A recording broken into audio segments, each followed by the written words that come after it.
Hello and welcome to Load Bearing Beans. I wish I had a pot. I'm Matt Stokes. I said, goddamn! This is Laci Roth. Getting into this increasing thing she's doing every episode of simulating drugs on camera. No, just simulating Uma Thurman. Yeah. So, this is the movie podcast where we talk about a movie that we love with the person we love, because Laci and I are married to each other. Yeah, yep. Yeah. And in this case, a movie that you might have heard of, Pulp Fiction, brought to us by three very special guests. We'll introduce them one by one, but from the Real for Real podcast, first we have Kevin. Hello, Kevin. Hey, what's going on, man? How you doing? We have Isaiah. What's going on, everybody? What's going on? And we have... You're such a dork. Shut up. And we have Trevor. Hey, what's up? Hey. Now, hey, guys. But wait. You said something that had me concerned. So you said we brought this choice of doing Pulp Fiction? No. Oh. I made Kevin say yes. Well, yeah, I know me and Laci. It's an all-time favorite. Yeah. Oh, Yeah. This was a collaboration, but in like the evil sense. Shut up. Okay. The scheme is They want to do Pulp Fiction, and I was like, all right. I guess. Aw. What would Love you have? that movie. What? Oh, well, no, but I like the saltiness that you're bringing already. See, it makes a beautiful jambalaya. You know what I'm saying? You can't have it without some seasoning, huh? I was just saying. I feel like I smell collusion. Okay. Well, no, good. I colluded all up in here. Yes. No collusion. No collusion. It's how I connected with Kevin to begin with, and I just thought it made sense. And what the fuck? I'm already drinking. Well, so I don't I know. I want to hear each of your experiences with this movie and your relationship with this movie and Quentin Tarantino. But before even any of that, we need to hear more about the Real for Real podcast. I would like to hear more. Thanks, Laci. Wow. Can y'all tell everybody who doesn't know, and I'm sure we have a lot of crossover, what your podcast is, what it's about, what your approach is, all of that. Yeah. So, Isaiah, Trevor, and I, we've known each other since the 6th grade. And so, we have a really tight bond. And we always talk about movies. We talk about movies, sports, everything, right? But movies is always like a topic of conversation. So sometime in, 2020, I was like, you know what? Why don't we do a movie podcast? Like, it would only make sense. People need to hear our thoughts. Mm-hmm. And they were like, I don't know. maybe not. And it was something we were kind of like, toying with as far as like just talking about. But I was like, no, let's really do it. So Isaiah was like, I'll do it. Trevor was like, no, I don't want people hearing my opinions. I'm good. So I don't think I said it like that. I just declined. So we Isaiah and I got on YouTube. I remember our very first episode was Judas and the Black. Yes, sir. Did like Justice League, the Zack Snyder version. And then we just kept going from there, like every 2 weeks kind of thing. And just kept it going. And so eventually I think it took for Let There Be Carnage for Trevor to say, sure, I'll get on. Was it that, or was it James Bond? No Time to Die. No Time to Die. Yeah, No Time to Die. Yeah, that was late 2021. It was a great time of year. We had No Time to Die and Let There Be Carnage in theaters. Yes. See, we had it all. I can see what drives you. You need something to neg on. I get it. I like it. Like, now I must speak. I guess Trevor's like, well, I'm feeling some kind of way. I got to say something about the Let There Be Carnage. What's cool about how they've... It was a little controversial, though. It was controversial because they both said that No Time to Die is the best James Bond movie, and that's controversial for me. Yeah, well, I mean, it's dumb, but... Hey! Whoa! Whoa! Oh, Matt, it's like, I was like, bro... I told Isaiah, I said, don't talk to me about James Bond anymore. Don't talk to me about James Bond anymore. I really like it, though. I really like that movie. But why did you have to call everybody dumb? I don't know why I had to call it. No, just said it's dumb. Oh, the movie's dumb, but you like it. Isaiah, calm down. We're guests in their home today. Boy, I'm saying, you're right. We in somebody else's house. We'll play nice. No, beat him up. No, do it. Do you still think it's the best James Bond movie? Oh, I mean, I do. It's up there. It's up there. It's up there? It is up there. Wait, why? Why is this controversial? Kev wants to dismiss my opinion because I haven't seen anything before Pierce Bronson. So. And even I was struggling with that. So I was my struggling opinion with that doesn't matter, apparently. I haven't either. I struggle with the Brosnans myself, even though those were the ones that I grew up with. The Daniel Craig ones are my favorite by far, actually. I like all of them. I even like Spectre. So you're saying that the movie is dumb, but you like it. I like just wanted to Spectre. say something spicy. You're such an ass. No, but it's there is like an orthodoxy in James Bond. Like it's either Goldfinger from Russia with Love. That's kind of or on Her Majesty's Secret Service. If you say something other than those, I'm Daniel Craig all day. yeah. Yeah, people do are ready to like go up in arms over that. You are right, but I was like, no, I definitely feel that No Time to Die is up there. And I'm glad you said Spectre, because Spectre is also high on my list. A lot of people thought it was a little more slow. It was a little slower and not as action packed as other ones, but I was like, story wise, that one came together really, really well to me. So those two Russia sit with Love is goated. Yeah, that's your favorite. Kev goats things. Kev will let you know as soon as the goat's in the room. I'm gonna tell you that. I liked Spectre because Spectre was the only one of the Daniel Craig Bond movies that like has this new team in place that I really like, and they're like, James Bond gets a mission and he goes on a mission and does it. Yay. Which is like just a classic mission. Like, here you go. The story goes together really well, and the movie moves like it works together really well. So I'm with you on Spectre. I like it a lot. Now, Kev, I understand you always on the old school stuff. I know we're here for something else, but it sounds like you're a great Bond fan. So what are your thoughts on Quantum of Solace? I think it's okay. I don't think Mark Forster's a great director. And I know that movie was really fucked up by the writer's strike. So it's like an actually very short James Bond movie. But I think it has some good set pieces and I like it. It's probably my least favorite Daniel Craig. Okay, now whose trap did he walk in with that? Come on. Oh, it's for sure. Who did he piss off? Nobody. No, I think all we all the right things. Yeah, I think we all good. agree with that. I was just curious. I would just like to always ask Bond fans their opinion on that one because, like you said, I love listening to them because they've known each other for so long. They are so mean to each other sometimes, and it's nothing but love. Though they laugh, they make fun of each other. It just reminds me of you and me because, like, we're gonna be fine. I'm just gonna tell you exactly how I feel. Yeah, right when now. we're mean to each other, it means that No, it's just we can get away with stuff because we've known each other for so long. It's not the same. It's not the dynamic of most podcasts. That's all I was gonna say. Yeah. Can y'all each like tell me about your relationships with Quentin Tarantino in general and with Pulp Fiction? I'll go ahead and start. So Tarantino for me is a top 3 favorite director of all time. I have Spike Lee is my personal favorite, Martin Scorsese second, him third. And Pulp Fiction is one of those films I kind of grew up on, so I've seen it constantly. And I think what makes this movie stand the test of time for me is it's a marriage of having original characters, vivid storytelling of just like wild events that like go crazy that you're not expecting. And I think dialogue is the foundation. So I think that he is the king of dialogue, screenplay. Every film that he has, whether you think it's the weakest, the strongest, the dialogue is always on point. Like, and Pulp Fiction to me is one of those films that I think can run great as an audiobook. And you can't say that for too many films.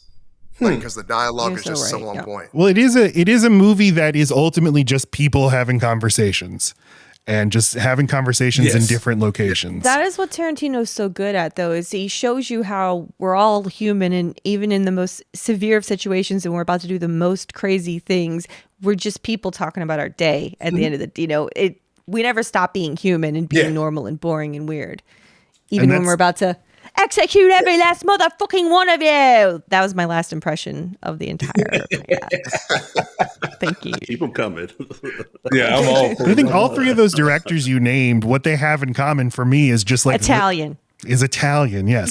Is Scorsese, Spike Lee, famous Italian. Tarantino is like the joy of filmmaking. Just like you're just seeing somebody so confident in what they can do, and they're not afraid to just pack so much into the frame. And that's what I think of all 3 of those. All 3 of their movies is like, it's not. I mean, yeah, kind of. But I just feel a joy. I just feel like they have the most fun movies. Like a confidence of knowing exactly where they're going to end. Exactly what I'm doing. Yeah, right. Like they're just like, just ride with me. I will.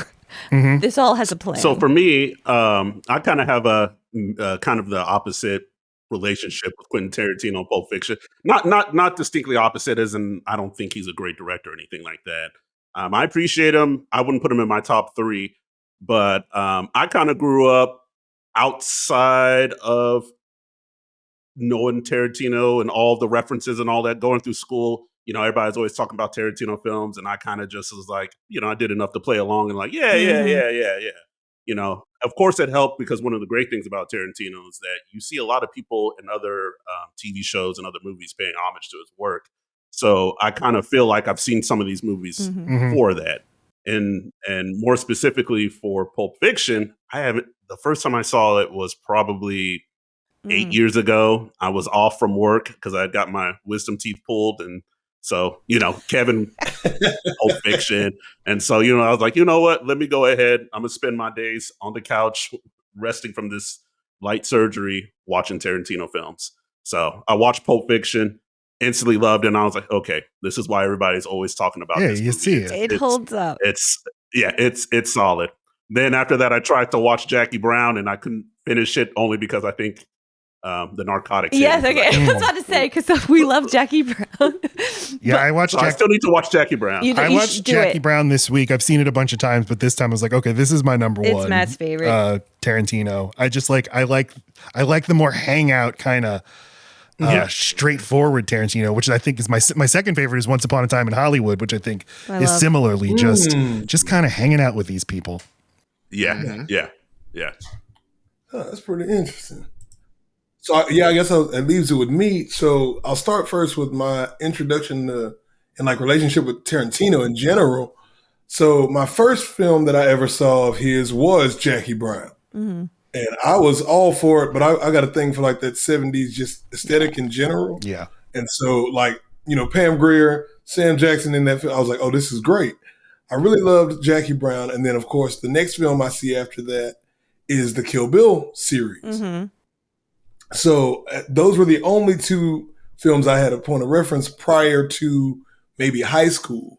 But kind of like Trevor alluded to, the homages and little jabs at Tarantino's Pulp Fiction were everywhere.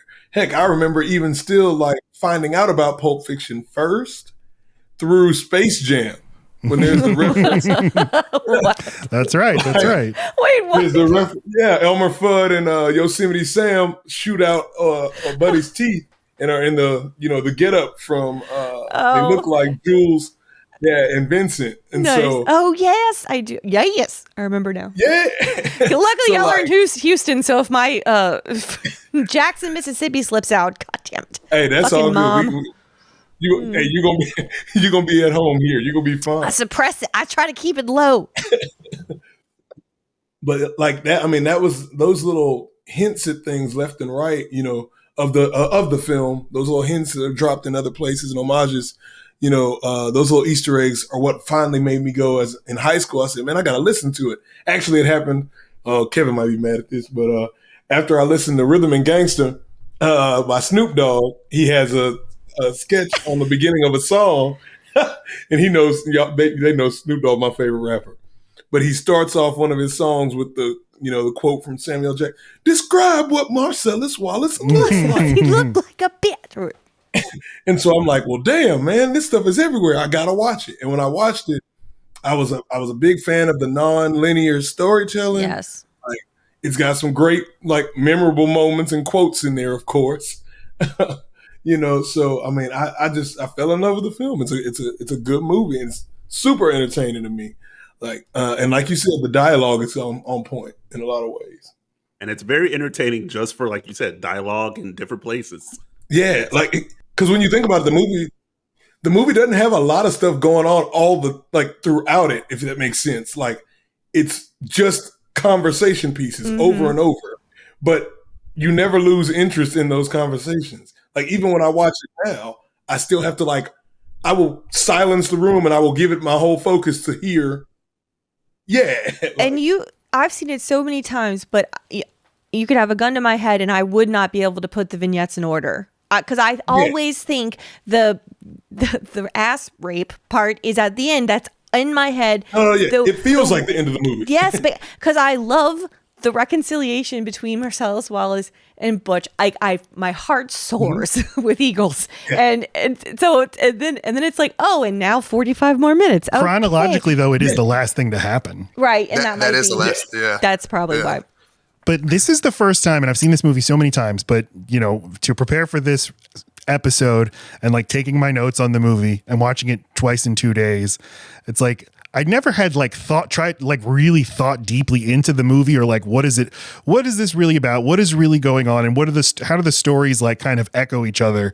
And I just saw it nonstop throughout the movie. Right, you cracked the code. And like Samuel L. Jackson's speech, the reason I think it ends the movie and him talking about trying to be the shepherd, trying to be your brother's keeper and escort him out of the tyranny of evil men. It's like, oh, that's literally what Butch just did in the earlier sequence with Marcellus. Yep. It's what John Travolta is doing with Uma Thurman. And it's what Samuel L. Jackson is doing with Tim Roth. Yeah. With funny, chunky. With Pumpkin and Honey Bunny. Yeah. And just letting it wash over me. Like I kind of teared up when he finally says, I'm trying to be the shepherd, in the way he puts his gun away. It was like, I've never read the scene like this. I've always just like, it's like he even says, these are just words. I just picked these words because they're cool. Right. And that's always how I've read the movie. But now I'm like thinking about it and like, there's way more going on in this movie than I ever realized for a movie that I've always loved. Because it's there's just so much to look at that it's so stylized. You can forget there's a message. But yeah, when you framed it like that, I'm like, well, I feel like I'm watching it for the first time. Only I know every fucking word. That's why it's my favorite from him. Yeah. Because you can watch this movie two different ways. You can watch it just for the style. Yeah. And watch it for how it's being played to you and not even try to go chronological order with it. Or you can look at it as being a redemption story, which is the biggest theme for me, which I'll talk about that whenever we get to it. But yeah.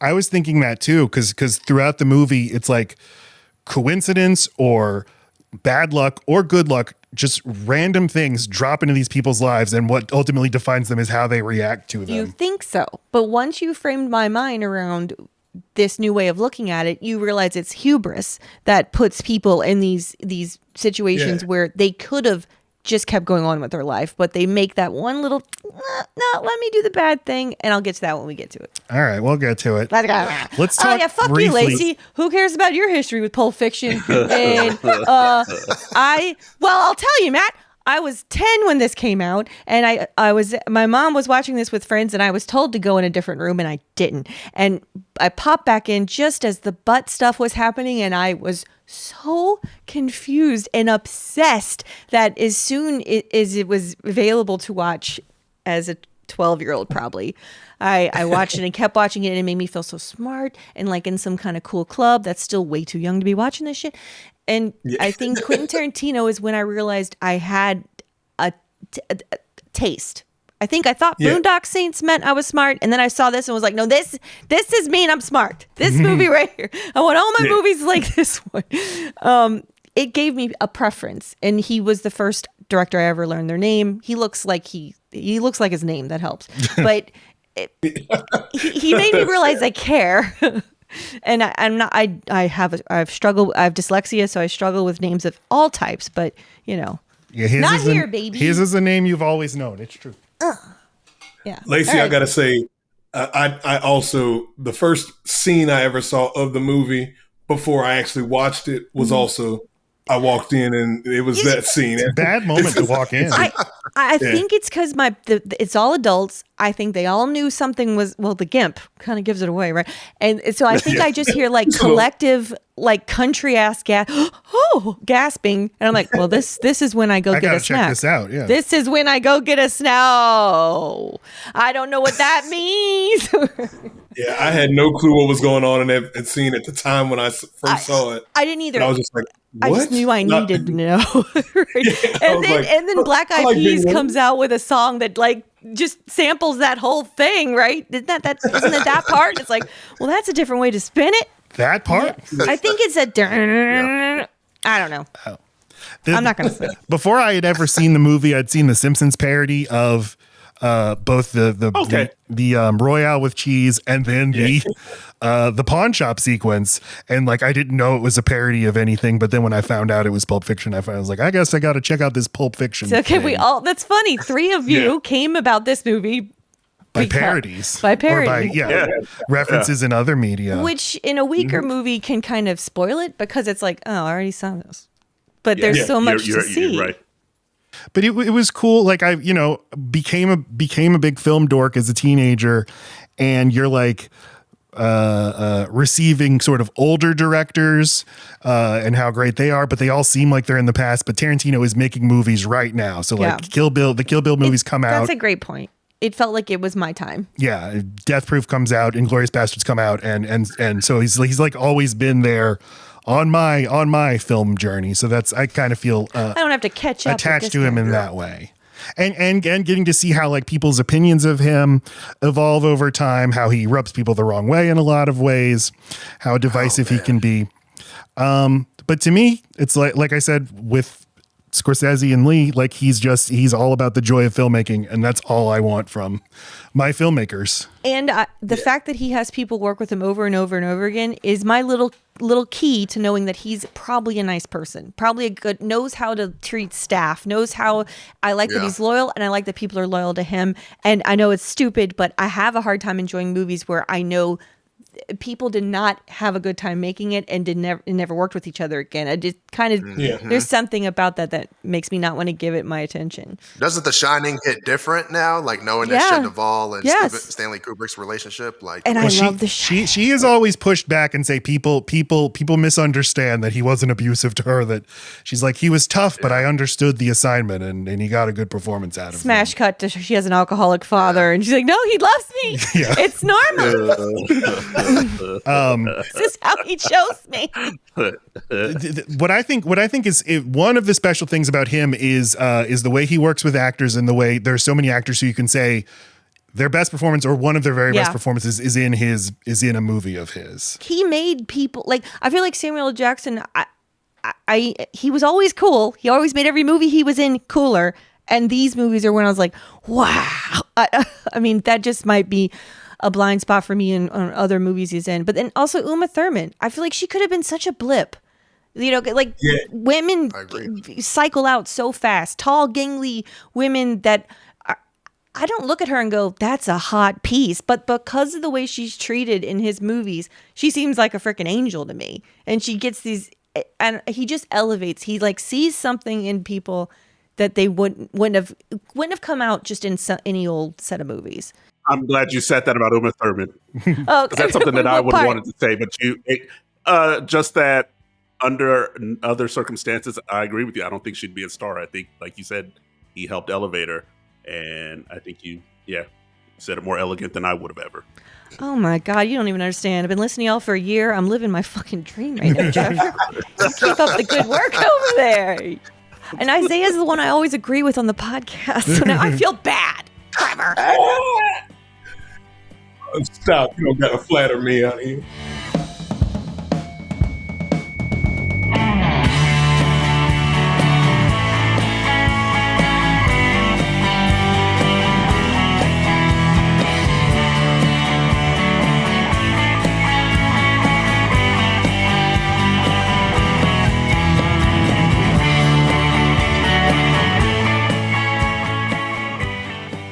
All right, we'll do a brief little history corner. Quentin Tarantino was 30 years old when he made Pulp Fiction, and he grew up in Los Angeles. He worked at the Video Archives video store in Manhattan Beach alongside his future Pulp Fiction collaborator, Roger Avery.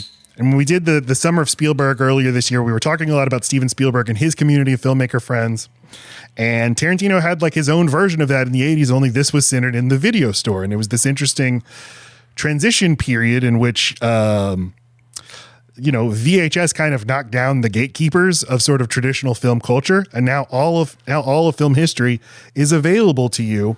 And it's like I've always appreciated his like, Jean-Luc Godard movies are important, but also spaghetti westerns are important, and kung fu movies are important, and things that older film critics would have tutted at.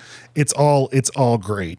And I think that's like the key to why his movies are so fun, why he loves it so much, is because he just loves all of it so much. I should have known he was a video store guy. I feel he's got to be a collector. Kev, don't you just, anyone that works in a video store has to also be a physical media collector. Like he feels like my kind of guy, and that makes me feel a little weird and a little happy. Oh, big time. I'd have a beer with him, but he would never shut up. Oh, Yeah. They the people he worked at the video store with, not just Roger Avery, but like their plan was all they're going to make movies. They're not going to go to film school, and it didn't quite work out for anybody but Tarantino and Avery. The history the source is from this book I reference all the time on the show, Down and Dirty Pictures by Peter Biskin, which is a chronicle of the Miramax of the Sun, basically independent film scene in the 90s, exploding out of Sundance, and in large part exploding because of Quentin Tarantino and Reservoir Dogs. Quote, Tarantino was the avatar of a new wave of filmmakers raised on video as opposed to the so-called movie brats of the 1970s who went to film school and were weaned on the greats of world cinema. It goes on, Roger Avery, a former friend and writing partner who also worked at the Video Archives, said, before video, I would rent 16 millimeter prints and read cinema books. You'd hear about movies described as if they were mythology. Every now and then one would breeze through town and I'd rush out to see it. That's if I could get in. When video came along, all of a sudden you had a database of 20,000 titles. One day I realized, what am I doing? Why go to film school to listen to somebody lecture about film in the old style when you can sit around for 8 or 10 hours a day and discuss movies with your friends? That was the greatest film school any of us could ever have. I take that for granted. It did not occur to me that video stores were this big, like, they were the internet. I mean, it's just this big barrier busting moment. They only ever existed for me. So I feel very young right now. Well, and what sucks is, you're like, well, we have the internet now. We have Film Talk. We have online film communities. But going to a physical place, being with people in person, right, and having somebody like literally have a conversation about what you like and what they think you might like. And movies as physical objects, I just really feel like something has been lost. I mean, Friday nights at Blockbuster and Hollywood Video. I mean, that was the spot. Everybody was in there. True. I just like so there's someone telling us that we're going there, like this, just like flutter. Yeah, I know it activates something in you. Yeah, it does, like, even now. And like, you got to get at least 2 because you're going to pick the wrong one. And I love that there was no internet because I just went off of fucking art, which I end up doing for a living, but like I love the emotion and the freaking lies you can get away with just art. Cover art. Yeah. Cover art, sorry, yes. And it just, So, but I'm never sad for watching a shitty movie. At least it well rounds me. Matt, if you go back 2 slides, I do think there's a quote that I think that we should talk about. I think it started off with, there it is, or one more. I didn't go to film school. I went to films. Yes. And I just think, I think that that's something remarkable and something of note because one of my favorite directors is, I didn't know that about Tarantino. I assumed he went to film school just because of how good his films are. But one of my favorite directors is, of course, Christopher Nolan. He didn't go to film school either. And, like he was getting at when you said later that, sitting around with your buddies watching films and then like discussing it, that's what they're doing in film school. I mean, they're learning the technical aspects of it as well. But, that's how you decide what makes a good movie and the kind of things that you want to see. So I think that was just something that we he is literally saying like, he's like, why would I pay the money for the tuition? Like the way to learn is to just go do it, go make the movie. Yes. Christopher Nolan literally went out and made his movie Following, and that's how he learned. I always say that about podcasts. Everyone's so precious about it. It's like, no, just fucking do it. You need to sit in a chair. You just need to do it. You need to do it on a relatively consistent time frame, and you just need to get good at hearing yourself talk and learning what not to say. It's just Laci, you sound like Kevin in the beginning. You sound like Kevin. Because everyone asks us how to start a podcast, and I just say start. You just got to get in the habit of, and the first few are going to be total fucking crap, and you'll just start to realize what you're missing and what maybe less fighting. Maybe a script. Yeah. As you're talking about this video era days, the funding for this, have you looked into that too? Because the funding for this movie was interesting. Yeah, yes, I will get to that. Oh, okay. Oh, Kevin. Yeah, go ahead. Oh, Kevin. Because I was about to geek out. I was about to geek out over that too. It's crazy. Do it. Let's geek. Go ahead. So he met the producer Lawrence Bender in 1990, and he encouraged him to write his spec script for Reservoir Dogs. And they brought aboard Harvey Keitel as both an actor and a producer. They shop the script around town. Everybody likes it, but nobody thinks it has commercial potential. But eventually they produce it. It's financed by Live Entertainment, which eventually becomes Artisan Entertainment. And then Harvey Keitel puts up a lot of the money himself. Like Quentin Tarantino's career maybe doesn't happen if not for Harvey Keitel. He's like his original champion. Okay. That's crazy. And he's just the best. Just watching him He's in the Pulp best. Fiction, just like you are. There's no one better. And you're buying that patience. And now I'm thinking, this is why this motherfucker spent hours talking to Quentin Tarantino. He has patience. Yeah. Yep. So they go to Sundance in 1992. The movie screens. It's like the talk of the festival, and eventually gets purchased by the Weinsteins at Miramax. And Harvey Weinstein, before he became synonymous with the Me Too movement, with systematic sexual abuse, he was known as Harvey Scissorhands. He will cut your movie to ribbons. He'll talk a big game to you. He's your best friend, but then he'll go and take it to his focus groups, and they're like, yeah, we cut out 35 minutes of your movie. We know what to do. He will SA your movie. And Quentin Tarantino basically fought him tooth and nail to preserve his cut. And eventually Weinstein relented. He's like, all right, but this movie isn't going to go anywhere. But they released it as is. The big contention was Weinstein didn't want the Michael Madsen torturing and cutting off the guy's ear scene. Oh yeah, we can't have anything inappropriate, Harvey Weinstein. Which is right. Yeah. But that's like the scene in the movie. Right. But they release it. It becomes a huge hit. And in some ways, it's like the indie movie of the Sundance era of like, you go to Sundance, you find these neat and interesting little movies, you buy them, you put them out. Neat. These movies that are made outside of the traditional Hollywood studio system, and they can be just as successful as traditional studio movies. I wanted to say that about film school too. That's the little hidden treasure is you go to film school, everyone's talking about the same films. You do it this way, you're getting such a diverse perspective. You're getting the insight and the little edge that you need to be different. He is different. There's a reason. He's more seasoned. I have no more rhymes for you. You was cooking though. You was cooking. No, I was So he's working on, so Reservoir Dogs is a big hit and it makes his name, and it's now like, what are you going to do next? He's working on his follow-up, and he's being courted by the major studios, but he wanted to go back to a project he was developing with Roger Avery earlier, Pulp Fiction, where the idea was it would be a trilogy of stories. Be like 3 independent stories that kind of weave in and out and maybe butt up against each other. But initially the idea was 3 different directors would direct each of the sequences. But eventually it evolves into what it is today, Pulp Fiction. He and Avery went to Amsterdam and wrote the first draft of the movie. That explains all the Amsterdam talk in this damn movie. And then it ended up in the hands. Research. Right. Yeah, got it. It ended up in the hands of another very important figure in Tarantino's history, and that is Danny DeVito. What? Whose company Jersey Films signed Tarantino to a development deal to finance and produce Pulp Fiction. This is what I'm talking about triggering me. Why this? Why? This fucking picture, man. Because it's the Penguin. Oswald Cobblepot. Whatever. Go the season finale of The Penguin is on right now, and we're missing it. That's SEO, baby. Just keep saying The Penguin. Don't remind me. Don't check your phone. And Jersey Films had a deal with Columbia TriStar. They greenlit Pulp Fiction, but then they backed out because they thought it was too controversial. Idiots. But Danny DeVito's deal with Miramax was that he would get final cut and he would get to approve the casting. And he wanted wraparound narration like Matilda. That's the only thing he wanted to add.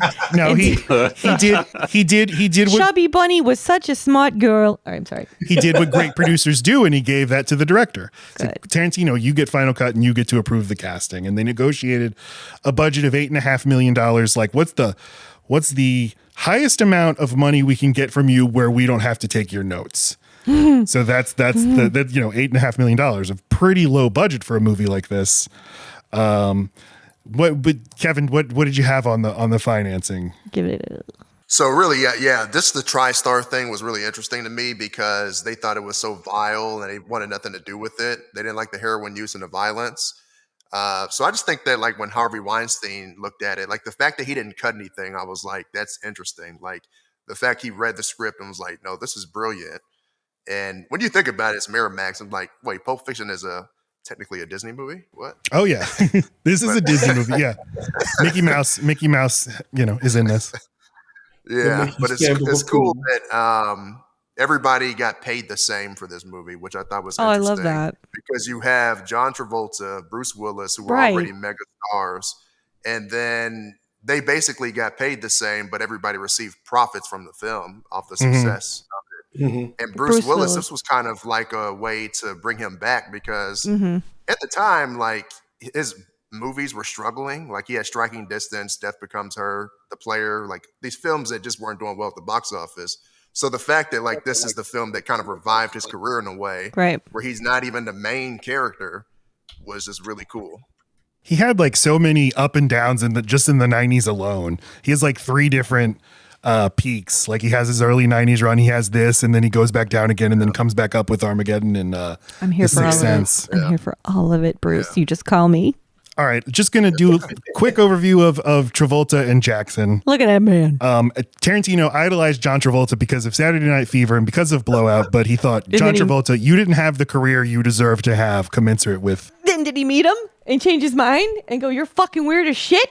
No, he said like they had like an 8-hour conversation. I'll bet they did on coke, on so much coke in Amsterdam. And you can watch footage of John Travolta talking about this, and like it's clear he is so moved. Like, oh my god. Because John Travolta was in such a bad point of his career. The only success he had basically had was the Look Who's Talking movies.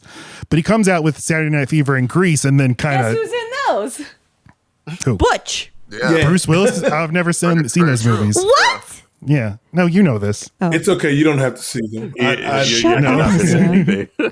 I You cannot shut your stand them. dirty mouth. All right, well, Isaiah, we'll have you on for that episode when we Oh, do it. please do. You're already going to cutting find out people I out. am merciless, apparently, against kids, as they say. Oh, that's Matt. Matt fucking I hates like children. that. I like that. He hates kids. Yeah, kids in movies piss me off. Yeah. Piss him off. And then movies that are about just little kids, like the Look Who's Talking. I'm like, this is Like unnecessary. Little Rascals? You want to talk about Little Rascals right now? Little 10 Rascals, minutes? I'll let Little Rascals pass. I'll let that one pass. That one, for some reason, I love. But Baby No, Genius. is you know what we did? Because they act like adults. You love it because they act like adults in that movie. No, these movies, they're fine for children, but we did a little thing called Grow Up. All right. Now we watch serious stuff. Say it, Matt. Say it. Preach it, brother. Preach it. The role was written for Michael Madsen as Vincent, but I'm already sick of him. after Tarantino had this meeting with Travolta and seeing that Travolta was on board, he rewrote it for him. I love Michael and that's, Madsen. but That's one of my favorite things about Tarantino as well, is like him just being a giant movie fan. He has his ideas like John Travolta should have had a better career.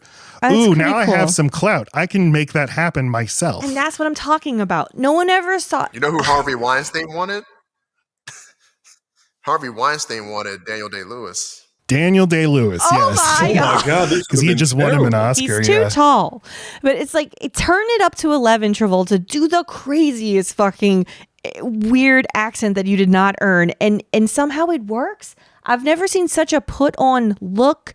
But like, he doesn't blink. He's totally in how insane it is. And there's no crack in it at all. I'm just like, I'm this guy exists. Even I'm looking at Travolta, him. even Travolta's like, I don't totally understand why he thinks I'm the right guy for this role. Until he did the twist. But I trust him. Excuse me. Yeah, Daniel Day-Lewis literally would have lived life as a professional killer for 2 years. He would have shot the real Marvin in the face to get prepared for the role. Wait, don't say that.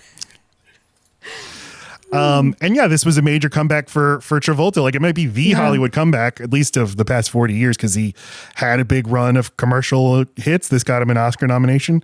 I feel like right now, people are hungry for a Travolta comeback. If you made like one good movie, I'll take it. he'd win an Oscar. I pick on him. I don't want to have a beer with him, but I do want to watch him on screen.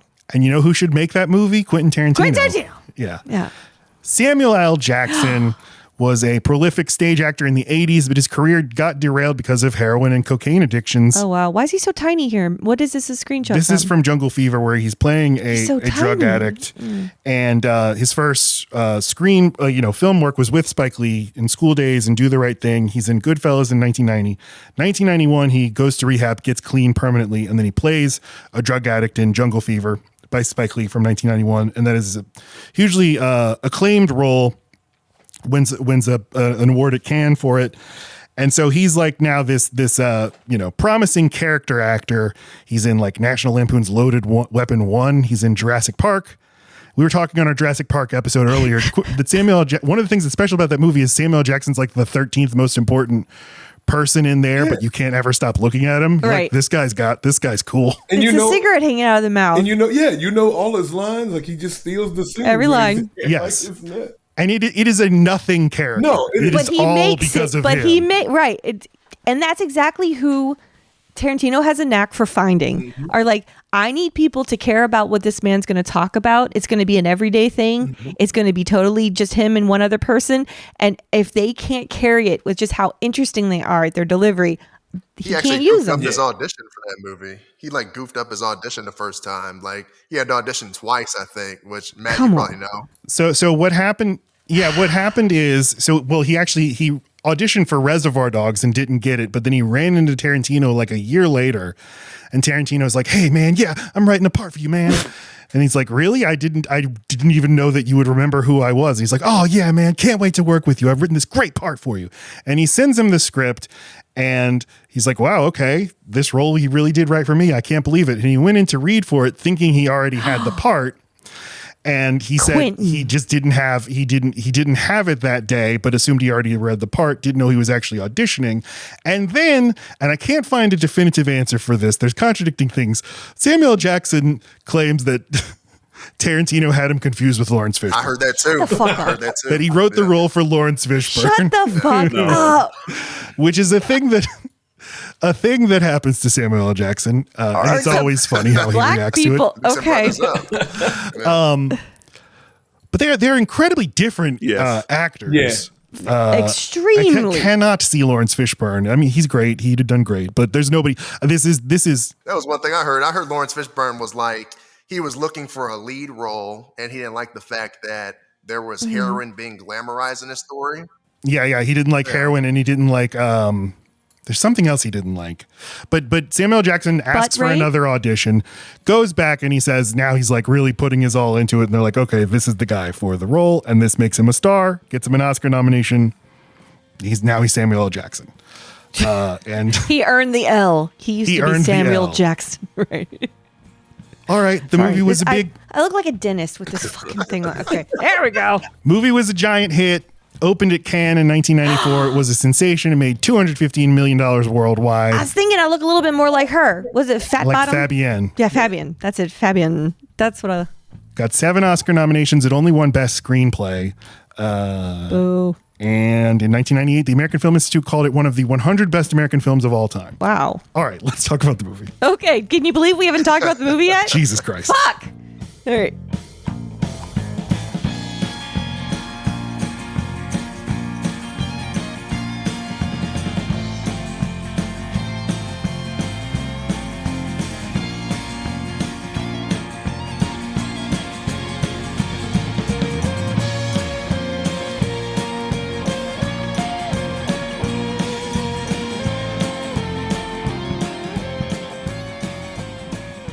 We open in the diner with Honey Bunny and Pumpkin, Tim Roth and Amanda Plummer. Is she in Single White Female, Kev? Where do I know Amanda Plummer? I'm sorry. I've been trying to figure it out. See, I've been resistant to playing Lacey's game of where do I know this person from? He just wants me to Google it. I'm like, you have a phone. I know her from some other movies too. Her face is very familiar. But I'm like, I know her from Pulp Fiction. Yeah, that's what I came to. That's the She's conclusion so I came to earlier. haunting. She's not right. Okay. So I married an axe murderer. That's where you know her from. That's where you know her from. There you go. You little freaking... Trevor gonna hunt that info down for you. He ain't gonna let us just sit there. Did he just Google? oh, for sure. Okay. He's fast. So they're talking about their plan. Why don't we rob restaurants? Yes, that's a great idea. And you see that, like, right away, one thing I think this movie is working with is sort of artifice, or just the versions of ourselves that we present to the world versus who we really are. Yeah. You can see it right away because Amanda Plummer's like, well, I don't really want to kill somebody. And you're like, these people are really nice, but they're going to pretend to be really, really scary killers. And then they come into contact with the real thing. And she gotta go pee. Yes. Mm-hmm. I don't know. I just imagine seeing this movie in 1994. You've seen all the marketing. You see Uma Thurman's on the poster, and you open up here and you're like, what is this movie? Right. Uma looks bad. Right. I'll execute every last motherfucking one of you, she screams. Of course, at the end of the movie, she says, I'll execute every last one of you motherfuckers. Told you. It's It's take. like, did they change I'll try to talk now. Sorry. Did Samuel L. Jackson's epiphany change reality a little bit? I'm just saying, maybe there's lore here. It's fine. No, I mean, I think it's like this is a postmodern movie. It's calling attention to its sort of the fakeness of the world that it has.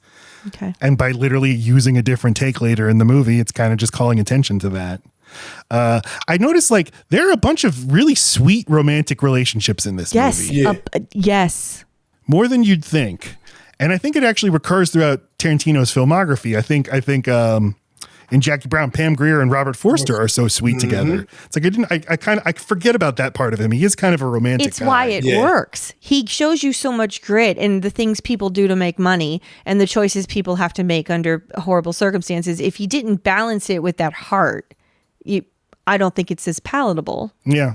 The only thing that sucks is when I watched this movie twice in 2 days. We're not talking about suck. The only thing that sucks about that experience is I'm like, man, I'm going to have to wait 2.5 hours to get back to my favorite character in the movie, which is the restaurant manager who comes out and he's like, okay, there, we're not going to put you up any trouble. The customers are going to be real good for you there. Go Da Bears. You're an idiot. So I can't put a pin in that. We'll revisit the manager later. Shall we? Look at the wig. That's a great wig. Oh, yeah. Royale with cheese. The Royale. This taught me the metric system. And I love that, like, I think that it's not actually called a Royale with cheese. Damn it! There's so many things like that where you're like, that sounds so true. It's not. It's totally made up. Even like giving somebody an adrenaline shot in the heart. That's not actually what you should do. That's dangerous. That's not true. I would have done it to you as soon as you drop dead, Matt. I have one in the freezer. Just waiting just in for case. it. Is it just I want to go through that breastplate. in case of emergencies. That needle was this long. You know how tiny Uma is? That thing would have pinned her to the fucking carpet. It's true, yeah. She's like, she's trying to get up, but she can't. Say something. Get me off the floor. You got carpet in me. Yeah, right. Laci was saying she thinks that Travolta's character, that Vincent, he is like kind of putting on an act, or he's like, it's kind of like a simulated personality. He's got this voice. And I think that's like, I think everybody in the movie is kind of doing that. Even Samuel L. Jackson. This is he's their like, hard I'm look. adopting my very scary persona. You have to look at and the industry they're in. I mean, But like with Reservoir Dogs, like Tarantino's idea is like, if we see these scary hardened criminals and then hear what they talk about while they're on their way to do their crimes, Madonna. you'd find they're just like us. They have very eloquent conversations about foot massages and royales with cheese. Yeah.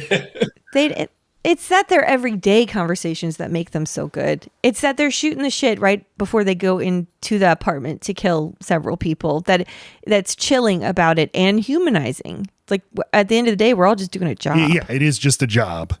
Yeah, they go up to the door and they're like, we're like 3 minutes Yeah, in. yeah, We we're don't wanna be early. rude. Let's go stand Back. On. I was like, Lacey's Let him spot eat on. his Like Vince burger. and Jules are getting humanized through dialogue. Like they're talking about the whole drug time. laws in Amsterdam. They're talking about what quarter pounders are called in Paris. They're talking about the overall degree of sexual intimacy when it comes to a foot massage. Like they're talking about all these different things. Which, by the way, how do y'all feel about that foot massage deal? Like, should somebody get thrown off the balcony or not? I think if I had to touch somebody's feet, I would hope that happens to me. He would like kill me now. Yeah, I agree with that statement. I'm with Matt 100%. If I got to touch them, I'm throwing myself off. But I'm not rubbing feet unless I love the person, and if that doesn't have to be sexual, but I've got to love the person. Look, I'm not just rubbing feet. look, It's an act of love. my mama don't even get that kind of love from me, so and I love her to death. We never find out if it's true though. Like it's a rumor based on what Mia says, and like I'm like I like how it's I believe her that she didn't get a foot massage. That we're believing what Mia wants to believe about herself. She decided to marry a man like Marcelo Wallace. So there's always some. It'd be interesting to find out her backstory, right? She's not totally innocent. She's getting along and getting around in the world that she finds herself in, and I think that she is immediately a flirt with in the most charming fucking way. Yeah. But there didn't have to have any chemistry. It didn't have to be a good date. She pushed that. It was her in the affect. It was in the way, Daddy Yo, and don't be a square. We're gonna dance, motherfucker. You know, I mean, she knew what she was doing. Which means she definitely set that other man up. She set him up. That man definitely rubbed some feet. Thank you. I always took her at her word, but yeah, you guys are all making a compelling Tarantino case. needs it to be true. Well, that's, Okay. there's less feet stuff in this. There's less foot stuff in this movie than I remembered. But there's foot talk. There's foot talk. Oh, but there is a foot talk, Yeah. Kevin. Let's look into that. Foot Film talk. Where you at? But you see like these sort of verbal motifs that'll recur throughout the movie where like they're talking about a foot massage. Is that a sexual act? It's like, no, it's not in the same ballpark. It's not even the same sport. Like just debating whether something is this or it's that. And it's like another thing, they're talking about Tony Rocky Horror and they're like, he's fat. I wouldn't say he's fat, but he has a weight problem. Like everything is like, you're just using a synonym, the exact same word to describe it. All about lenses. And I think that's also, I mean, when you think about it, it's reflective of all the characters that we're seeing, right? Because the whole time through this film, every character in there is, you can say they're not good people. Nobody like the only one I think you can kind of write off as a good person is Fabian, to be honest. Like Fabian, and then maybe Butch, but when you first meet him, he's taking money to do a dive, like right. So I mean, I think it kind of mirrors or it's kind of priming us as we're watching the movie to make our decisions about all the characters that we see, which I think also makes it even more important when you get to the last scene of the movie, and it's Jules telling everybody, truthfully, I'm the evil of man, but I'm trying real fucking hard to be the shepherd. I love that part. And that's a good point because yeah, you are looking at these people who you'd say like these are bad people, they're doing bad things, but they're all like suffering moral dilemmas within the worlds that they live in. Because like John Travolta says, like I can't have sex with Mia Wallace. This is a moral moral dilemma I'm in here. And it's like, well, you kill people, so like but it's like that feels like a more real moral dilemma to him. Yeah. Butch kills a man in the ring and then says, I don't feel bad about it at all. Yeah. But then he can't turn away from Marcellus, even though he literally goes from trying to kill him to then now I know what he's going through. I won't be able to live with myself if I let it happen to him. That is because Butch thinks of the man in the ring as someone in his war. For Butch, that is his war. He was the one person in the generations of the watch that didn't get to fight for that watch. Yeah. And that is why he wakes up from that dream and decides to not throw the fight. Yeah. That is why. Oh, shit. I hadn't even connected that. Stick around, Isaiah. Jeez. It gets real crazy in here. No, yeah, you have to go find your fight. Your fight. Because that's what a man is. A man fights. He's on the battle. He's on opposing sides until he gets thrown in POW camp. That is that dungeon. And then all of a sudden he's on the same side as right. That's why it's all very art of war and all that stuff. So they go into the apartment and they're eating Big Kahuna cheeseburger. I wish it were real. And it's like, I mean, it's just one of the great scenes in movie history. Your tasty beverage? Just him enunciating of the tasty burger. And it's terrifying and hilarious. So terrifying. And you don't know what Vincent is doing until you see him smoke the cigarette and you're like, what has he been fiddling with? Is he building a bomb? What is he? Why doesn't he talk? And you realize like they've done this so many times. Vincent is so bored with Jules's his speech, and he's like Vincent doesn't need to say, like, we don't need to say anything, we can just go in and kill them. You're literally just doing this to entertain yourself. You gotta do something. Well, everybody has to make their job entertaining. Yes. Yeah, exactly. That's why doctors wear fun scrubs. You just opening a heart. Or that's when you work at TGI Fridays, you gotta wear some flair. You go there for the flair, Matt. You sign up for that job, you better be into flair. I agree. Don't get me started. I agree. I don't want to hear complaints about the flare. The briefcase, it has the 666 lock. It has the glowing orange.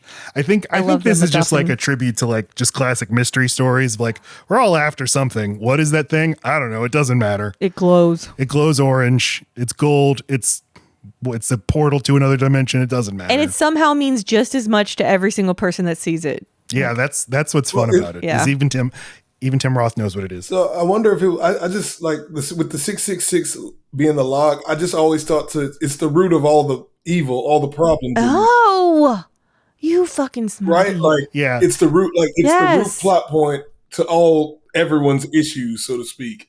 It's the ring. Yeah, it's what makes them evil, right?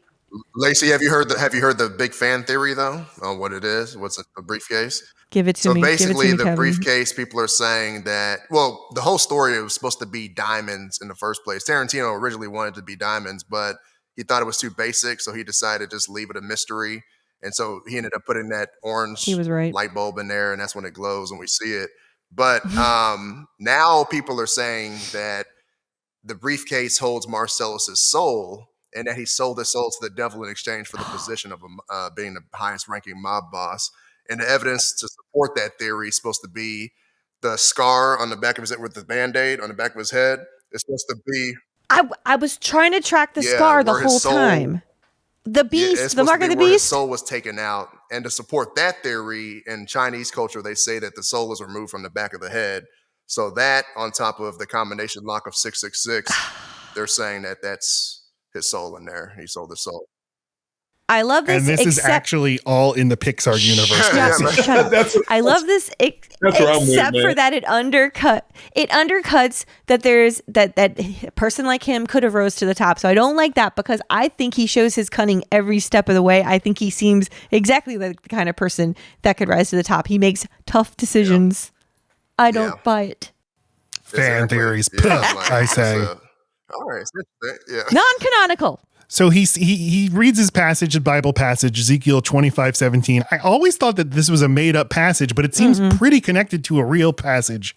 Like, it's a little differently worded, but it is a real, basically. You gotta buy the Trump Bible, Matt. Duh. Right there. Strictly for that scene. I was like, oh man, I gotta. Lacey, you on it. Thank you, Trevor. I always thought it was like Royale with cheese. Like, yeah, that's probably right. Yeah.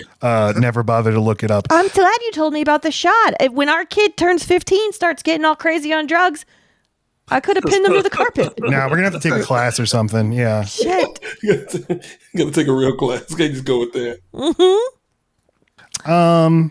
So yeah, this is just one of the great movie scenes. I don't know. It's gonna be boring me saying like, and this is also great. This is also great. Let's get some. Just go on. Well, shout out to Phil Lamar in this scene. They go to the bar. I was gonna say the same thing, Trevor. Yeah. Literally was on my head when that slide came. Plays Marvin. Yeah.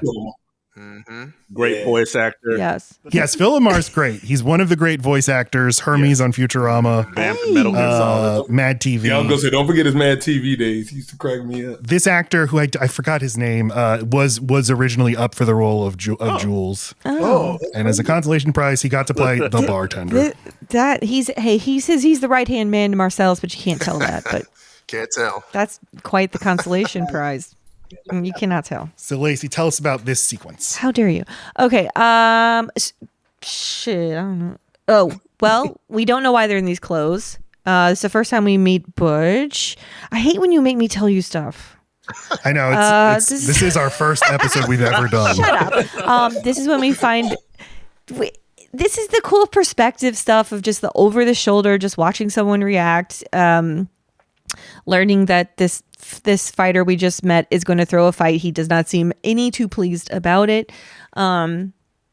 Marcellus is an amazing talker into her, and we can already see like what the kind of repercussions this would really mean to, I mean, it's nothing to Marcellus, but it is to Butch, and we see it right away. Literally the first person he encounters is just some fucking schmo with the longest haired wig ever, and he's calling him Punchy and calling him, and he's like, Palooka. Right, he's like, he knows in that moment, this is what my life's going to be. This is fucked up. Like, and even if this man does not mean these things about me with these weird words he's saying, I'm taking it that way. So I think he knows he's not going to throw it pretty much. Again, just imagine seeing this movie for the first time and like, you're like, wait a minute, now we're on Bruce Willis. What's his deal? And then John Travolta and Samuel L. Jackson come in, but they're dressed differently. It's just got to be so disorienting. Yeah. In the best way. Yes. We only live in the world where we know Pulp Fiction, but one time they didn't know. Well, and I also love in this same scene, specifically when you're talking about Butch being there and Vincent there, the call, so Marcellus calls out to Vincent when he walks in, and he's like, or scratch that, back up. When he hands the money over, he's asking Butch, he's like, hey, you my dude or not? Like, to which he's like, well, I guess I am, right? Then when Vincent goes and disrespects Butch, he calls to Vincent as if, yo, you my right hand. But I think, like, after watching it today, I love that, like, at the end of the movie, the one who winds up being who saves his ass is Butch. He really is I guess I am your dude. I'm the one who like helps you out. Yeah. I never But did you notice? Did you notice though that Marcellus Wallace is on the stakeout at Butch's apartment with Vince? That he goes to get donuts because he's bored. And I always thought it was weird that he runs into him. Yeah. But because of the hubris of Butch, thinking he just got away with some shit, got his fucking watch, shot a man, he passes in front of his apartment for no reason. He was already 2 rows back. That was the smart move. But he decides, no, I'm above the law. Because he's in front of his own apartment and because Marcellus had the hubris to go take a little break on his stakeout, he isn't there for when Butch comes into the apartment. And then they meet in the street. And it's just, it's paths not taken and paths taken. And I'm just like, yes, this finally makes sense. He just happened to go in at the right moment when John Travolta was taking a shit and then decided, I'm going to stay and make Pop-Tarts, which he didn't have to do. And that's why Marcellus did not need donuts. There was Pop-Tarts. Hubris. That is a poor substitute for donuts. Shut up. He's on a stakeout. You want them or not? You got to, Last time I you looked get at yourself this a little movie, treat. I noticed, I was like, every time John Travolta goes to take a shit, something bad happens. Yes. Yes. Every time Uma goes and takes a shit, the food comes. That's very true. So, just saying. I know. This is the first time, Kevin. Also, I noticed. I was like, does a character in any other movie take a shit 3 times for 3 different? Has that ever happened before? Maybe Quentin Tarantino did that for a reason. Like Friday. I heard he did that for a reason, as far as like since he was a heroin user. He was like, he was trying to, so. And it goes to him not being completely in it the way that Samuel L. Jackson's character is. Like he didn't witness the miracle because he's not witnessing his life in general. He's just kind of floating through it, and he's not all in. He was 3 years in Amsterdam because he's not all in, and he comes back and he just keeps finding reasons to leave the room. Mm-hmm. So his checking out usually fucks him over. Yeah, the thing that sort of awakens something in him is seeing Mia Wallace be so in the moment and just doing exactly what she wants to be doing, even if it looks silly or if it's goofy. Right, which goes to his really put on persona. It's like, okay, that pierces you can just be silly. Speaking of heroin, he needs to go get some from Eric Stoltz. I love that. I love this whole. It's so realistic. It's a lot of fun. This is every drug dealer I've ever bought things from. This is him. And we get the his wife, Jamie. What is her name? No, Judy. Fucking Jody. Jody, yes. Rosanna Arquette. I love an Arquette. Yeah. And Vincent now listen, I've never shot up heroin, everybody. I was not under the impression it was something you could do and then go like be social and drive a car. That shows you how much heroin is done. I couldn't. Yeah. I've only ever snorted it and I couldn't do anything but throw up. Mm-hmm. Okay. It's horrible. So you were kind of like Mia Wallace. I was just like Mia Wallace. Yeah, I threw up out of my nose and got pinned to the carpet. Mm-hmm. But I mean, tell us about Mia Wallace, Laci. Mia strikes me as someone that's probably a little bored. She seems like the dog that caught the car. I think she wanted to marry the boss man and now she's married to him. And I bet there's not a whole lot to do except for getting people thrown out of windows. So it is odd that she wants to go on a date with somebody that's not her husband, but she is intoxicating. She's magnetic. She is all facade. She's like 3 layers of bullshit on top of a person. She's a failed actress, which should already tell you a lot. This woman has a broken past and you can feel it, but she's charming as shit and addicted to coke and meets another ne'er-do-well and sees somebody that might understand her and isn't too cool to like think she's real cool too. And she does the twist like a motherfucker. I've always wondered why. I mean, it's so like old fashioned, like, hey, I'm going out of town. My associate will take care of my wife while I'm out of town. But it just occurred to me, I mean, she probably instigated this. She probably asked for. Or he wants his most trusted person because he doesn't want another throwing one of my good men out of the window because she instigated a foot. You know, he probably wants the person he thinks will do the best job. Why does she need to be taken out on a date at all? I'm saying if she has to choose her date, it would be worse. I'm saying that Marcellus picked her date thinking it's the safest choice. Because I read this quote I read from Tarantino talking about like it's the oldest story in the book. The guy has to take his boss's wife out for dinner. It's like that's the oldest story in the book. Okay, that is. But they go to Jackrabbit Slim's, which I think Tarantino probably became a director just so that he could make a restaurant like this exist. I want to go to there. Yeah. I want it so bad. With Steve Buscemi as the Buddy Holly waiter, and he's like, just That's Buscemi? Whoa, Yeah. okay. Buscemi? All right. Buscemi? Yeah. I've They're so never random. clocked him. I didn't and notice I've that. never seen any. How do you disguise a Steve Buscemi? Yeah, that's 'cause a that fucking dude- feat. It took me That's so the many miracle. times seeing this movie to realize that was him. Yeah, Yeah, me too. That is That's Cap, crazy. yeah. Okay, well, He doesn't make that much of an impression. But I like how bored he is. He's like, what about you, Peggy Sue? Just, he's got these lines he has to say as part of the job. And she wants a shake. Do you want it Martin and Lewis or Amos and Andy? Yeah, Mia is great, but I would never in a million years want to have a meal with her. She seems like a nightmare. Just like calling out, hey, you don't seem to have anything interesting to say, do you? Why don't you think of something while I go to the bathroom? I'd have Jesus left Christ. I'd have left her right there. This time to go. Yeah. oh, I don't have the keys to this car, Mia. I guess I can't get in to your table. I gotta go. But you know what's interesting about this is like She seems like a the lot. dialogue in here once again. Like the dialogue in this movie is setting up the unexpected. Like for example, like when you watch this for the first time, you're thinking that, okay, Marcellus threw somebody off the balcony, did something with her, whatever. But like you're thinking something bad is going to happen, or either Vince is going to overstep his boundaries with her, right? Like with her flirting or whatever. Mm-hmm. But like things end up turning left. Like as we talk about the next scene, like it's crazy. But that's dialogue though. Like the dialogue is crazy. Yeah, they talk They about have chemistry. I mean, it's they have this connection that isn't based on, that is like kind of just based on vibes. Just like the energy you're putting out, I'm getting it. I'm receiving it. It's not like anything they say is that profound. Just like, isn't it nice if you could have go out to eat with somebody and you don't feel pressure to talk? Like it's nothing that incredible, but they feel connected, and then they have the dance, and they're just deep enough for each other. And she's just surprising enough to pique him. He's so goddamn bored with life. I mean, he's checked out. He's got to take a poop. And for all the emphasis they put on, and I love this dance sequence, I do, but it's bad. Like she's not a good dancer. She's got the longest. She's like fucking Edward Scissorfingers with her. Yeah. And he is a dynamite dancer. He does that weird little like tippy toe thing, and I'm like, show me more of that. And then you don't see him the rest of the dance, and I'm like, what is this? well, it's because You're not wasting your dance. The character is not supposed to be a great dancer. Like But he Travolta is a great dancer, but these are just supposed to be normal people and Now have, shut up. Then why have him dance really, really amazing for 15 seconds and because then it's just fun. show? It's You know what's crazy, exhilarating. man? I thought that he was like maybe influenced by Saturday Night Fever. That's what I But thought. it turns out he had already Yeah. like, had this in mind, that there was going to be a dance sequence, which is crazy.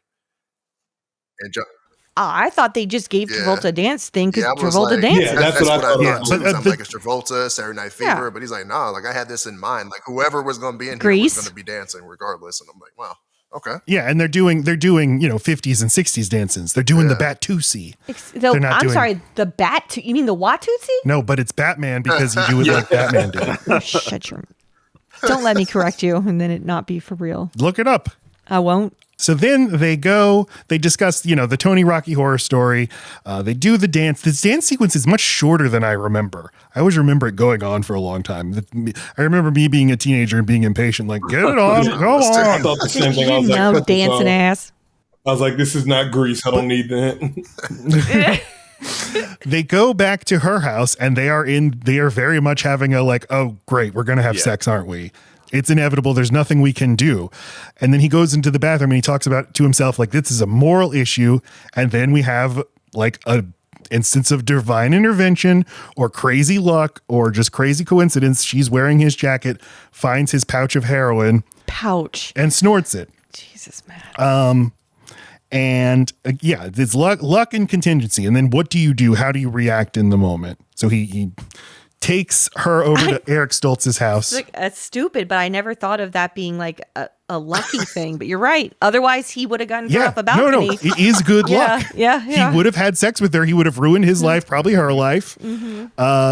This is a good thing that happened. And look at her. She's no good at sex. All those legs. I was thinking the same thing. Just shoot her in the heart. She's too tall. Just She's like a daddy long legs. So tell me why this scene is like darkly funny too. Like it's the brilliant. best because he's looking for his little book. Yeah. Because they're fighting. Eric Stoltz and Rosanna Arquette are shouting at each other, and it's like this is exactly how Laci and I would respond in and like we'd be like, "Don't talk to me like that. Go get the medical bag." I am getting the medical bag. If you were more organized, yeah, it'd just be the most useless shit while we just let someone die because we're yelling at each other. That's what I'm saying. The brilliance of mixing the mundane with the profound. Yeah. This is life. That is what it is. And he's doing it with Vincent too. He's like, "Get the shot. I will get the shot if you let me." And then there's like an argument over. He says magic marker, which is the old fart way of saying marker. Yeah. That's what my dad called a marker. Yeah, so you can tell Rosanna Arquette's like, fucking magic marker. Magic call it a Sharpie, bitch. Yeah, it's like there's no time. Well, and give me a marker. Her attitude is part of what makes it so funny because she's just like, this is so interesting, and also she has the piercing fetish. This is the ultimate pierce, so she's like gets really intrigued by it all of a sudden. I didn't think of that. I didn't even think about that. Yeah, never. Just the way. Eric Stoltz is like, you just with the thing. Well, what do I and do he's next? like, I do it 3 times. I do it 3 times.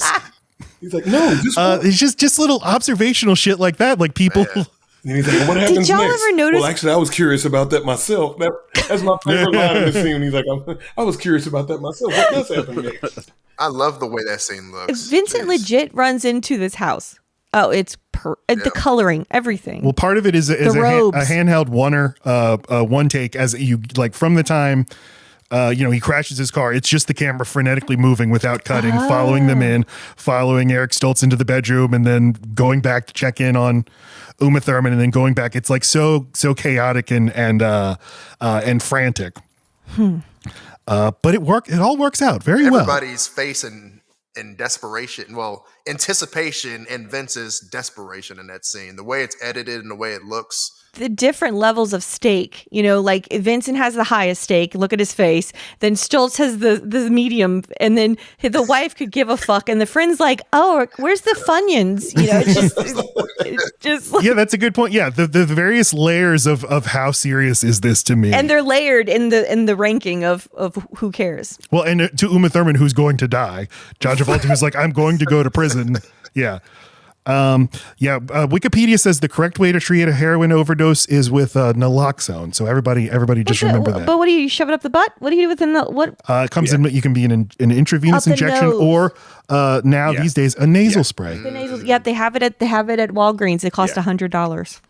Anyway, it all works out. He drops her off. She tells him the joke, and he gives her a very sweet kiss goodbye. But it very, very interestingly, it happens on that path, the path to their front door, right? The path that looks so majestic when Vincent is first going up there to meet her for the first time, and then such a different walk down the same path after all. It's so familiar in such a fucked up way.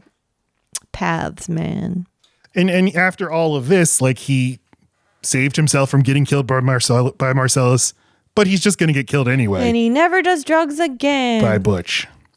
So the watch. This is the best Christopher Walken because it's just walking enough. He's walking a fine line. You know what I'm saying? I think this was Tarantino was like the beginning of people realizing, who's interesting is that Christopher Walken. Yeah. We'll just put him on screen and let him say weird shit. Give him a strange hairline. And he just lets him go. And it's like, I wanted to just transcribe the whole thing. That tiki bar. Give me the watch. Give me the watch.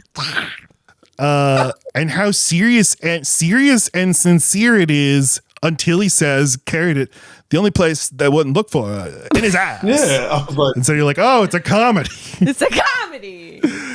But like Laci says, Butch jerks awake from this memory, and it's like he is in a lineage of hard men who had to go off and fight their wars, but he doesn't have a war to fight in. It's the 90s. It's the end of history. He has to go and fight in the ring. And it's like this suspended Arrested Development, right? Like the watch, he even keeps it on a fucking kangaroo. There's still that little boy Butch. Yes. He's frozen in time. Well, he is presenting himself like to the cabbie. She's like, "You killed the man in the ring." He's like, "How do I feel about it? I don't feel a damn thing." Esmeralda Villabolosa. La Belaveva. Yeah, he's like, I don't feel bad at all that I killed a man. And he's like putting on a shell about how how badass a man he is. That side penis, though, huh? Oh yes, When he's in the bathroom, we'll talk about get it. some side shaft. Okay. Vincent goes to see Marcellus. At this point, Jules isn't with him because he has left the life at this point. What's happening? What? We just see, Butch did not take the dive like he said he would. Yeah, Instead, he won the fight, and Marcellus is fucking pissed. I think this might be the first time we actually see Ving Rhames' face in the movie. Yeah. And just, Ving Rhames, what a treasure. Fucking treasure. What presence he has. Every line delivery, I'm like, what's he gonna say? So Bruce Willis, Butch, goes back to his hotel room with his French girlfriend, Fabienne, and they too have a very sweet So sweet. and just like tender relationship. Don't say tender. Okay. Okay. Sorry. They have it's nice. They're nice to each other. Niceys. Mm-hmm. And she says, I wish I had a pot. And then they debate the difference between a tummy and a pot belly. Please stop. It's all about these little distinctions, you see. But Laci, I wanted to ask you, is this true about a pot belly? No, Are pot bellies sexy no on one's women? ever. You know who has a pot belly and then nothing else out of place? Emaciated children who have not eaten in third world countries. There's no fucking such thing. She's probably seen a pregnant model and thought, oh, that's an option. That's an accessory. Pot. She's an idiot. She's an adorable, sexy idiot. So, fucking moron. The more I hear people review this movie, the more they say that Fabienne, her story, they don't like, and they feel like it slows down the pacing. And I disagree, right? I disagree 100%. Like I like love her in this, her. and I feel like it really shows their relationship and shows like what he's fighting for, especially like knowing she's pregnant. She's the legacy he's fighting for. See, I'm on the opposite end, and I don't think she has a story and not enough going on. So when we first saw this slide, I thought you named it "I Wish I Had a Plot." So I was chuckling to myself, like, "Oh, that's great." She's the cat. You have to give the burly mean man the cat so that you know he's actually a nice sweetie. And because she's so polar different from him, it lets us know in a short period of time there's way more to Butch than we're seeing. We don't have time to tell you. But if this is what he's drawn to, then there's something in there worth saving. We have to root for him. And so if not him, her. She has, and I'm never one to say like everybody has to serve a purpose in a movie. I don't believe that at all. Like I think there's texture. There's things that are just in there to enrich the experience of watching the movie. But I think that is exactly what you said. She is there for us to understand who he really is. And we need this respite. We need him so relieved. He just got away with this shit. He had a great plan. He had everything lined up. You're in an obscure hotel room at the end. That even being on the end of the hotel room wasn't on purpose. And she fucks it up. Like we have to see how much he got away with it for us to also be like, no, fat bottom, you stupid bitch. God damn it. But and that he has to throw it all potentially away because he just needs to get the watch. It's like, just get over the fucking watch. Instead of giving him. Right. You have value. You don't need the watch to show you your value. He can't get over his Men will go get murdered for their watches rather than go to therapy. Yeah, because like the watch, I think it represents like good luck in this movie. Especially like knowing what Christopher Walken said about it, like, your father survived with this during World War I or whatever. And just knowing that he like went back and was able to catch Vince in that situation, getting the watch, was lucky. And then even it might literally be good luck. Like him and Marcellus, it was created by a leprechaun. Marcellus, like that's good luck they got out of that, right? So yeah, I just think it's a good luck. Yeah, he did have it on him. She says, "Will you give me oral pleasure?" Shut up, Matt. She asks. God, Jesus. But it's going to be in my nightmares. He was going to anyway. That's my only point. No, he wasn't. He asked her to kiss it. What grown-ass man that wants his penis sucked says, will you kiss it? Yeah, he's again, he has a little bit of growing to do. Boy. He needs to go to therapy. Will you give it a hug and go Hong Kong? Yeah, he has his kangaroo. I love how she admits that she forgot the watch because she's it's so human. Yes, she's like, no, I'm so sure. Okay. You are? I am. We're never going to get through this movie. No, I'm not. Move on. Now, my defense, Laci, 10 years ago, that's how I learned, that's how I should ask for a blowjob. Okay. You know what? This is a safe place, Trevor. And I feel it.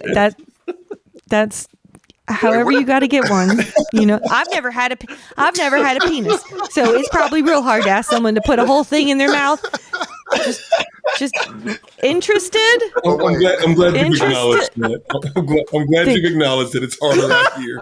So maybe ask me. It did. Y'all shit is just hanging all out, and you got to convince somebody to take it all in, and that sounds like a real. Yeah, he thought he had the right phrase.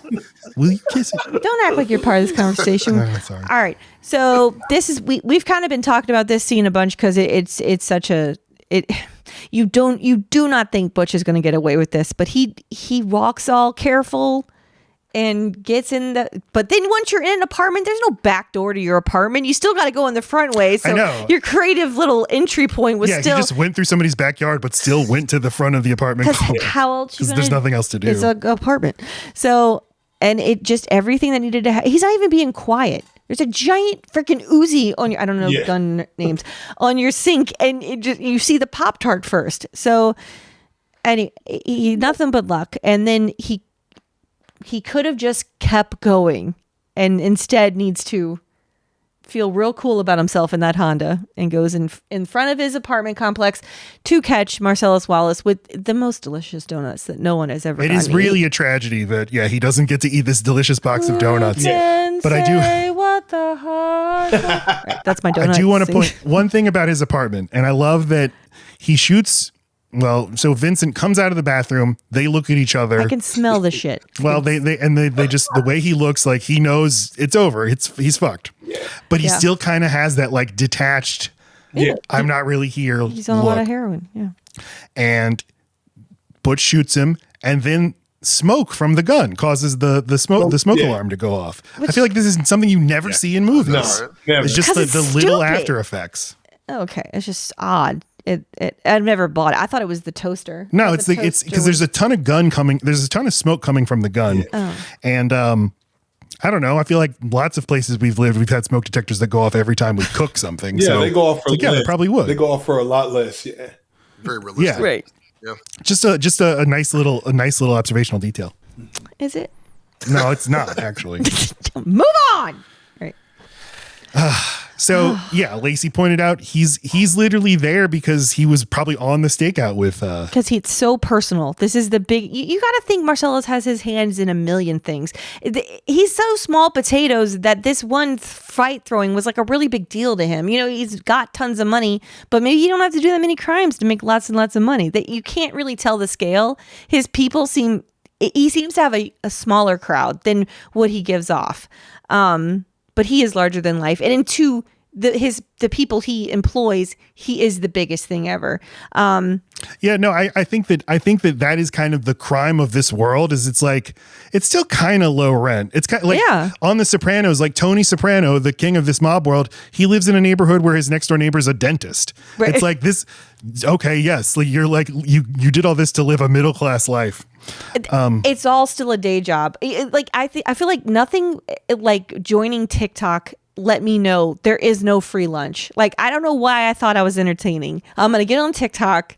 Everyone's going to discover me. It's like, it is more work than my actual fucking job. So it's it's all, it just, you're going to pick a 9 to 5. Some of it's going to be legal. Some of it's not. Anyway, so how lucky for him to have this opportunity to run him over with the car and then immediately squander it by getting T-boned.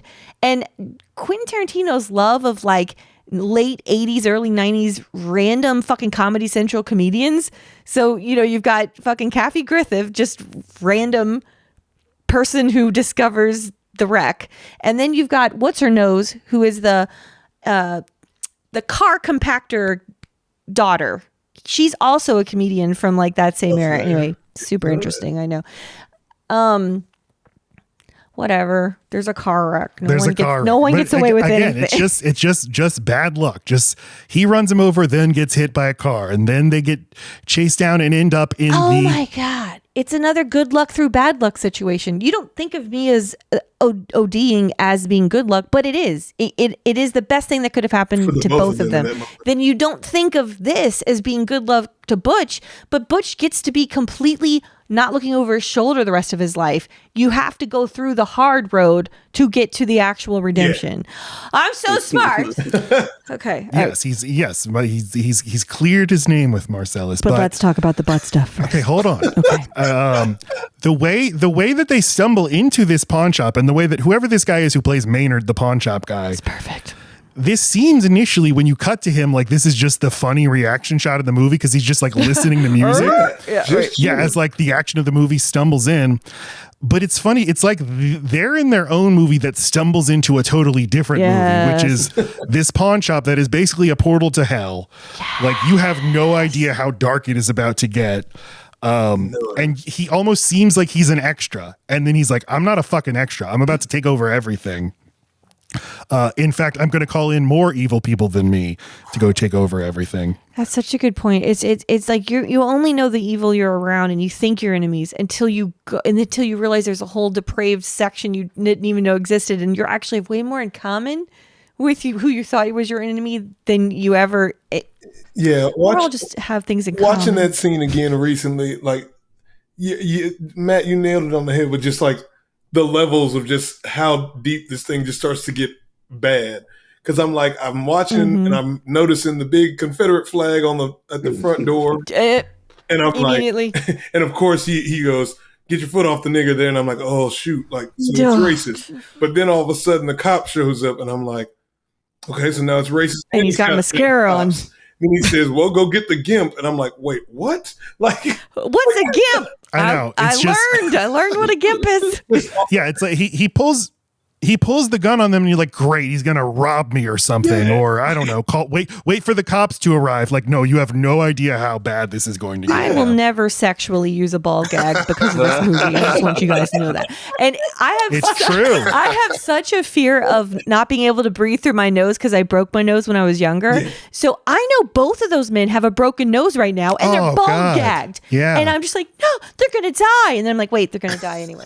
But they're gonna die. And I have TMJ and can't open my mouth that wide. Oh, he'll get it open. Jed will get it open good. Yeah.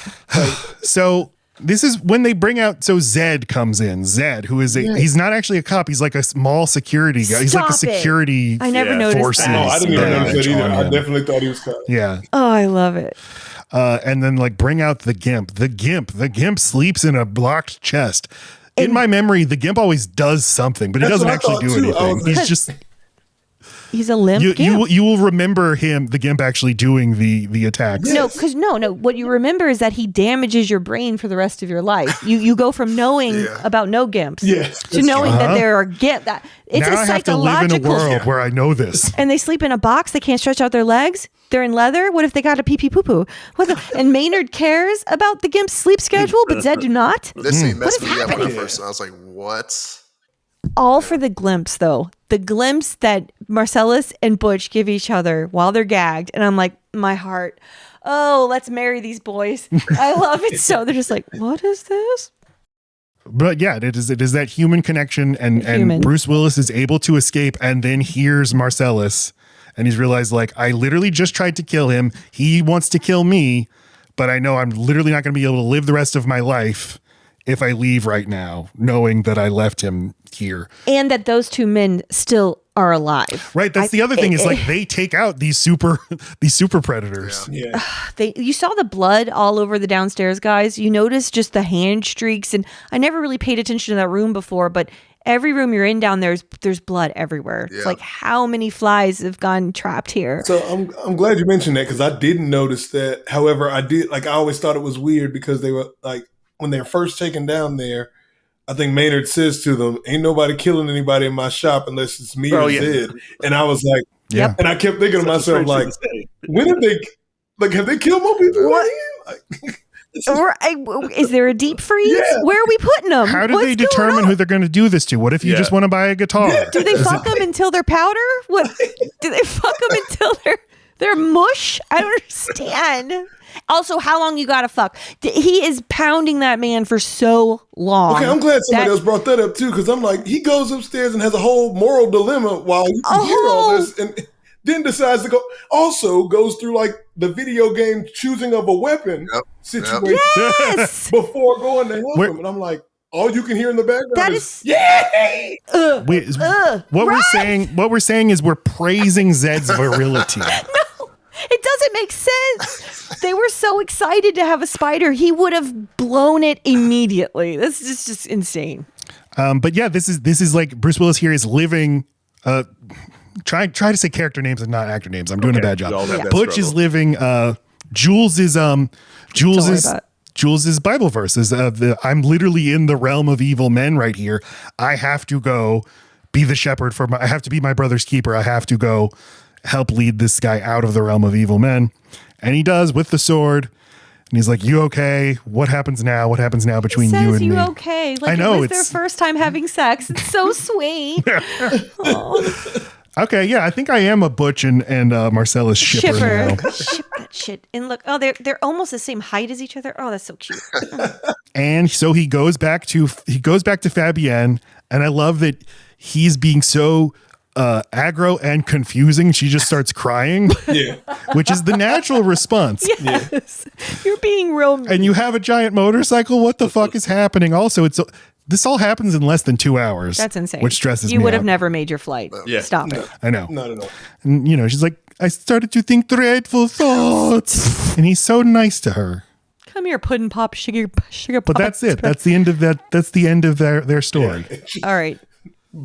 Can you believe there's more movie? More movie, yeah. This is about 2.5 hours, right? So, yes. Did y'all know that fucking Jerry Seinfeld is in this scene? I'm kidding. No, the guy does look like he does. Yeah.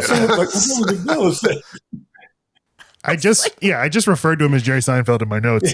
But yeah, he runs out of the bathroom and starts shooting at them, and I just love Samuel L. Jackson's face, like as he's taking in the fact that he just unloaded and didn't hit them at all.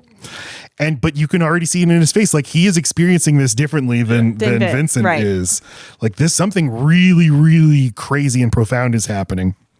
And I love his point about it doesn't matter if it's true. It matters is that I felt Yes.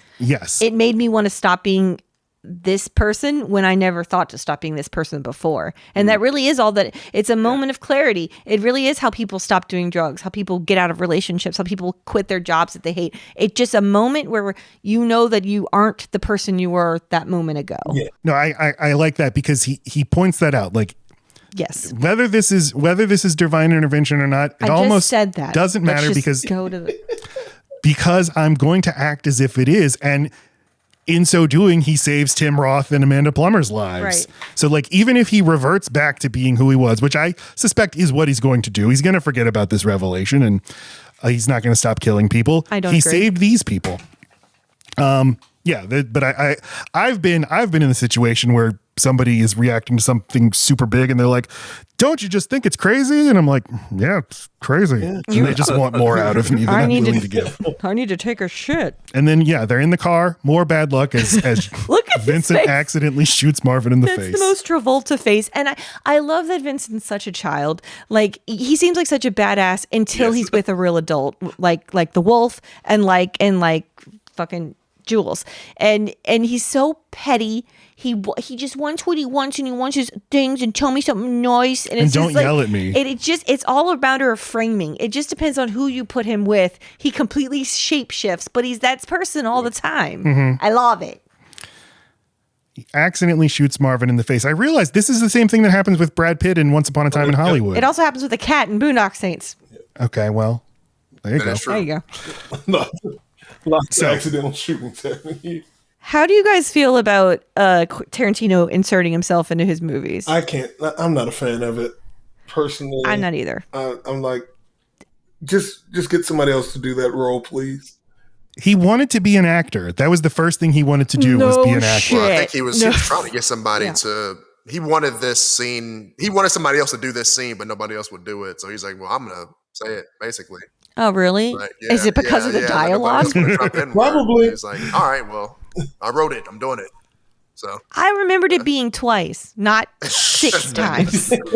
But even as I say, I think even in his performance, this guy too is putting on an act. Like when he says something like, he says the word ain't, and he says it enunciates it in such a certain way that you're like, you two are just putting on this, I'm a badass, I'm hard, I'm harsh, which is why I think he's saying what he's saying. Mm-hmm. But it is funny. I do like the way Jules is like trying to diffuse it with just his Samuel L. Jackson charm, praising his coffee and stuff, and it's just not working at all. And he's like, usually this works when I do my thing. Because usually you're about to kill someone. You don't have the power here. He has the power here. There's a complete power shift where just a moment ago, you guys had all the control in the car. And just like that. But what's great about this is all of the tension is just he doesn't want his wife to get mad at him. But the clock ticking down. But the clock is just ticking to her coming home. That's all.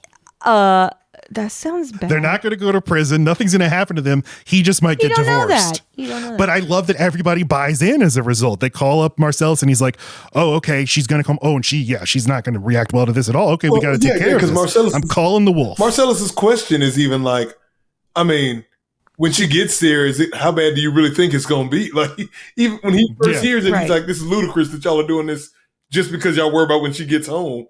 But he's like trying to assess, like, how freaked out? Like, really freaked out? Or just a little bit? Can we buy her a bedroom set? Or he's getting yelled at. That's it. But he's smart. He has to cut loose ends. And deep down, he doesn't want to kill this random woman and this random man. He wants to do right by Jules. So it's like, okay, these people are doing us a favor. If we can make this clean, let's make it clean. So they call in the wolf. They call in Harvey Keitel. Can we frame this and put it in the living room? I want a blanket of it. When you all have to act like you like your boss. Yeah. It's probably my favorite thing in the movie is the wolf because I love his performance, and I've just realized Harvey Keitel is just one of my guys. I think because he is so and I just watched Reservoir Dogs, and he's so great in that, and he's so like tough, but also so sweet to Tim Roth, who is dying, and that he's always been able to project both of those things at the same time. And he looks just like my dad. He kind of does, yes. And I love they're just building up this guy, the wolf. The wolf is going to come take care of it. And you see him writing down in his little notebook, and he's just writing down Bonnie, no head. And he gets there and he goes to work and he's totally running the room and everything and carrying himself with such swagger. And all he's actually doing is saying, let's clean the car. Let's clean and then you guys change clothes. And they're like, he's a genius. It was incredible watching him work. But it's true, yes. You just need someone with a plan who drives 2 times the right speed. I've learned that in high stress situations, sometimes you just need somebody. Everybody calm down. And it's just the simple thing. You just need somebody to voice that. Yep. Somebody got to tell you to do the little shit. I love fixers. I love cleaners. It's one of my favorite things to see in movies and TV. John Wick, whenever there's a fucking cleaning crew comes which out. makes it so great that all he actually does is clean. He cleans with cleaning supplies. That's all he does here. And they're like, it was a master at work. He knew about the blankets. Before we get too far away from Jimmy's house, as Kevin will tell you, my biggest problem with this film is that scene, because I don't think it serves a purpose other than Tarantino getting his shits out. Specifically with the dialogue with him? Yes. Because it's... Because, like, what purpose... Now, it is a funny scene. It is a funny scene. I do admit that. But even in the 90s, this bothered me. And they say G-O-O-K in the beginning. They say wetback. They say so many slurs in this movie, and none of them bother me. And none of them they do now, but they didn't then. And that one is just, and to show that he's got a black wife, it all just feels like he's trying to say he's got the inward pass. That the whole movie feels like look, I've propped up Samuel L. Jackson. He's going to be a star now. And look at Jackie Brown. And look at all of it. It's just like, and now I get to say the N-word. Well, and because he wrote it. He wrote it for himself. He didn't. And you're so right. It doesn't actually do anything to drive the plot. It has nothing to do with any of the character building. He's about to be completely out of the movie. He didn't even need to be in the movie. M. Night Shyamalan. You can cut that scene directly to Jules on the phone with Marcellus, and it would still make sense. Like we would understand that, yeah, we brought the body there. This guy's freaking out about it because he says his wife's coming home, and you can still sell the rest of that movie without that. It's one of the scenes that I think everybody in retrospect has the most problem with if they say anything. Because in Reservoir Dogs, they drop the N-word a couple of times too, but it doesn't feel like this. Like, it doesn't feel like it's but it bothered me this time on Reservoir Dogs just because there are no black people in the movie at all. At least in this scene, you're like, at least Quentin Tarantino on set had to be saying this to Samuel L. Jackson. Like there's some now, but he's of course Samuel L. Jackson's boss in this situation. So there's that too. Is he actually going to say, "Hey, I don't think you should say that"? Yeah, I hadn't thought about that. The power dynamic. That's where I kind of like it is what it is. That's why it doesn't bother me like it does Trev. Like, it's egregious at the end of the day, but like he's a scumbag, so he's got the. That's I think what he would say is like, this character's not supposed to be likable. He's supposed to seem like a piece of shit. And that's my way of communicating it to you. True. There's other ways, but we've had lots of experience with you now, Quentin Tarantino, going up to Django Unchained, where you seem to like, you seem to like using this word. I'll go ahead and clarify that I don't have a problem with anything from Django. And then actually for Jimmy's House, I don't think I would have a problem with it if it was only like, he said it once or twice. But once 3 through 6, it's just like, no, this clearly looks like you were just excited to get this on film and do it yourself and say that you did it. Like everything else feels natural about the dialogue in this movie except for that.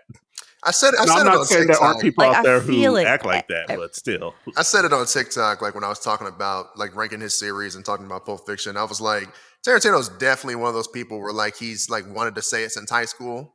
It was like, all right, now I got the ability to finally say it, and I wrote it, and it's my movie, and like I got the character here. Like you can't tell me no. It's gonna work. I'm gonna work it some kind of way. Yeah. Have y'all heard about the story about Denzel Washington confronting Tarantino about this? Crimson Tide? No. Yeah, I've heard it. Okay, go ahead. Now, and correct me if, because it's been a while, but so Tarantino did punch-up work for the script for Crimson Tide, so like all the Silver Surfer stuff. The greatest movie ever made, yes. Thank you, Matt. I don't think Isaiah has seen Crimson Tide, if I recall correctly. I've never seen it. Just embrace your inner dad. Just watch it on a Saturday afternoon. Take a nap while you watch it. I want to see it. It's excellent. I'll go ahead and invite myself back whenever y'all do watch that movie. Okay. I've never seen it. But so Tarantino's on set, as doing punch up and all that. And then I guess Denzel gets whiffed that Tarantino's there. So Denzel goes and, lets him know he has a problem with his use of the N-word and all that. So Spike Lee, how did he handle it? I think they had to be separated, but Spike Lee also. Spike Lee also, Spike Lee and he have also kind of like feuded in the media about it, and poor Samuel Jackson's caught in the middle. Well, he needs to reckon with that. It's up to Tarantino to say there's never a time for this word. I've never gotten enough street cred or done enough things for me to have earned this word. I'm just putting it out into the world more than it needs to be. The most recent thing I found him saying is like, you don't have to see my movies if you don't want to hear it. Tarantino, shut up. But I do. I'm going to see every one of your. I don't expect him to actually use it in a movie again. Okay. No. That's. Especially because I think he's trying to do. He wants to do a Star Wars movie or a Star Trek movie. Yeah, Matt, you need to watch Kevin's TikTok. Kevin does go over all of this in one of his. He ranks all the movies. You're talking about somebody who's a huge fan of blaxploitation films. And those films influence his work. When you look at Jackie Brown and him bringing back Foxy Brown to make Jackie Brown, like he clearly loves that culture of films.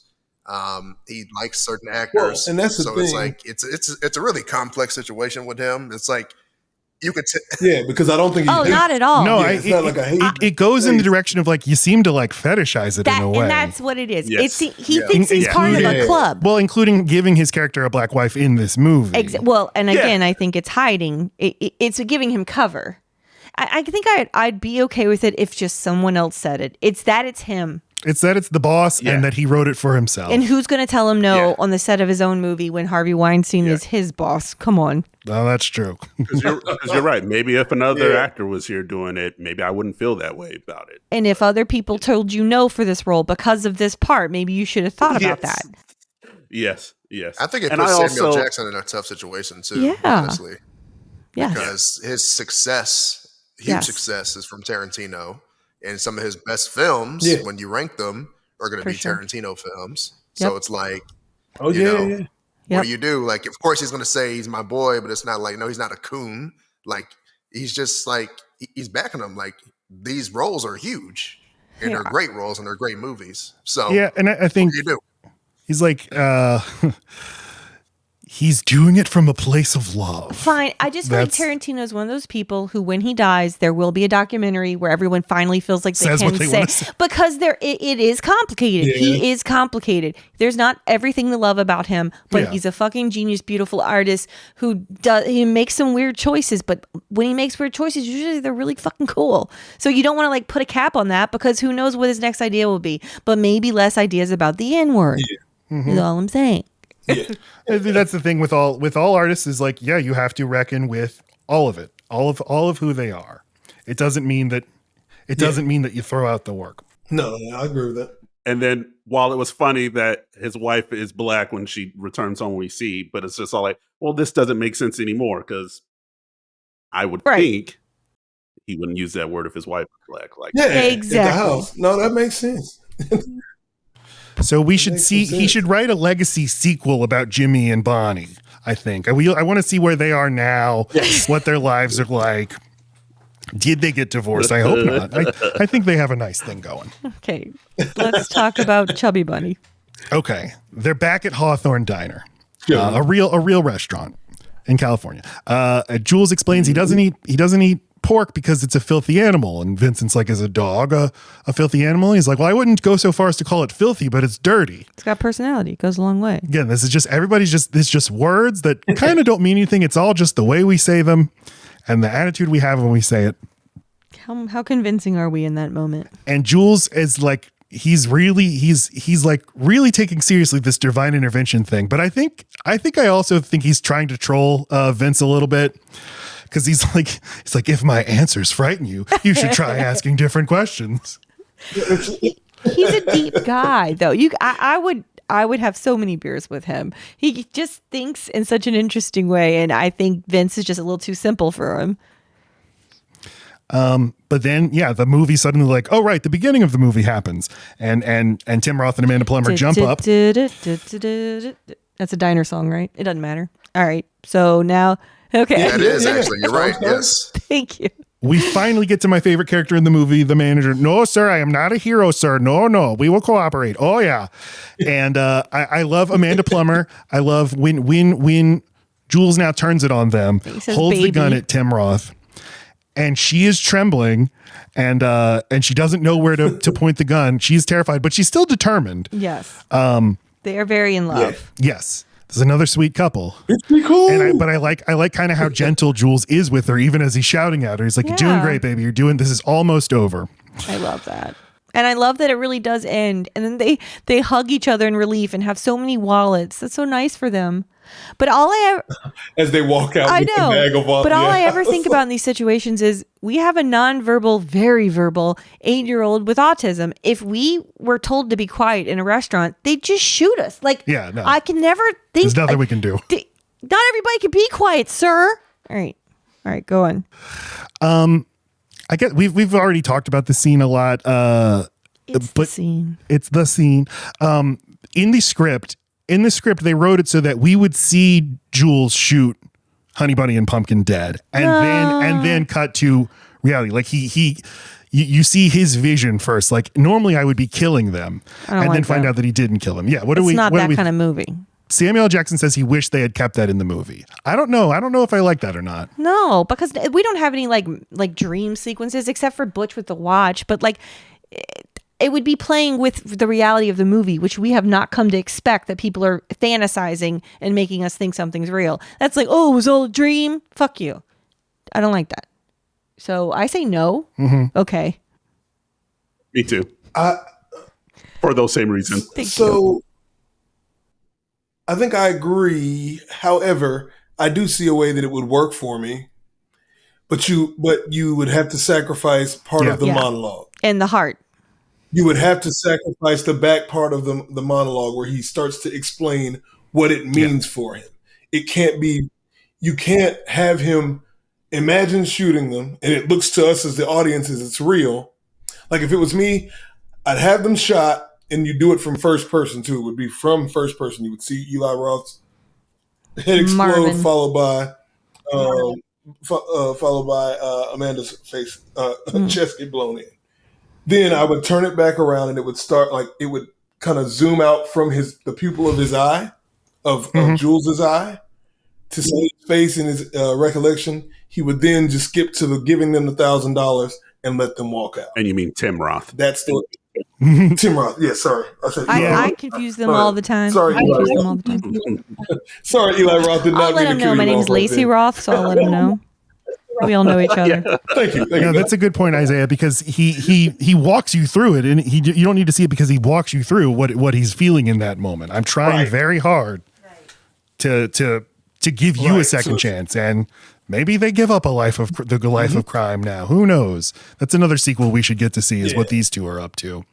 But I just love it so much. And also, and I'd also like to know, like, thinking about how we've talked back and forth about the difference between the maturity level of Vince and Jules, knowing that Jules is about to get shot after this, like sometime after this incident, I wonder what Jules's reaction and feeling toward that is. What does he see when he sees this? Like, is this I knew that was coming? Like, he earned that after the discussions they've had throughout the day?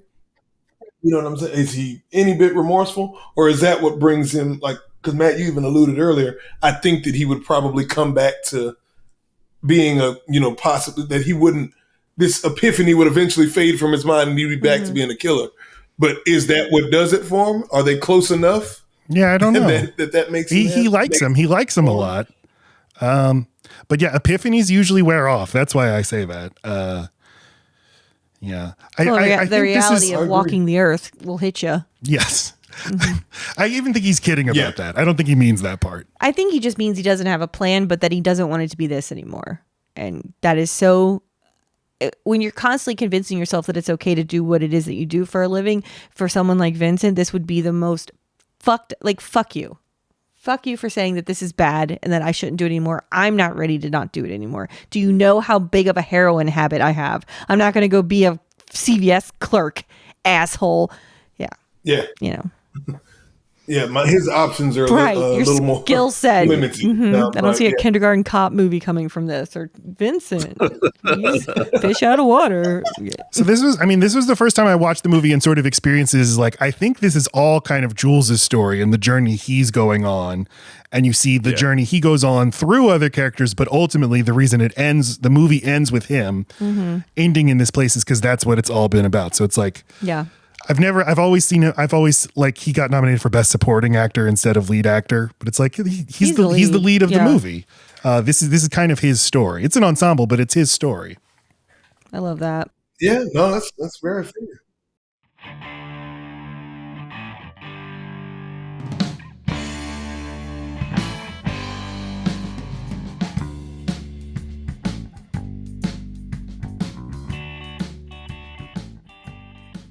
All right. All right, everybody. We're almost there. We're going to go around the room. I just gave birth to my forehead. We're going to give our final thoughts and our star ratings out of 5 Letterboxd rules. We'll start with Trevor. Can you give us your final thoughts and star ratings for Pulp Fiction? So my rating is 4 out of 5 stars. Highly entertaining. One of the strongest things about it, as we've said throughout the time, is its dialogue.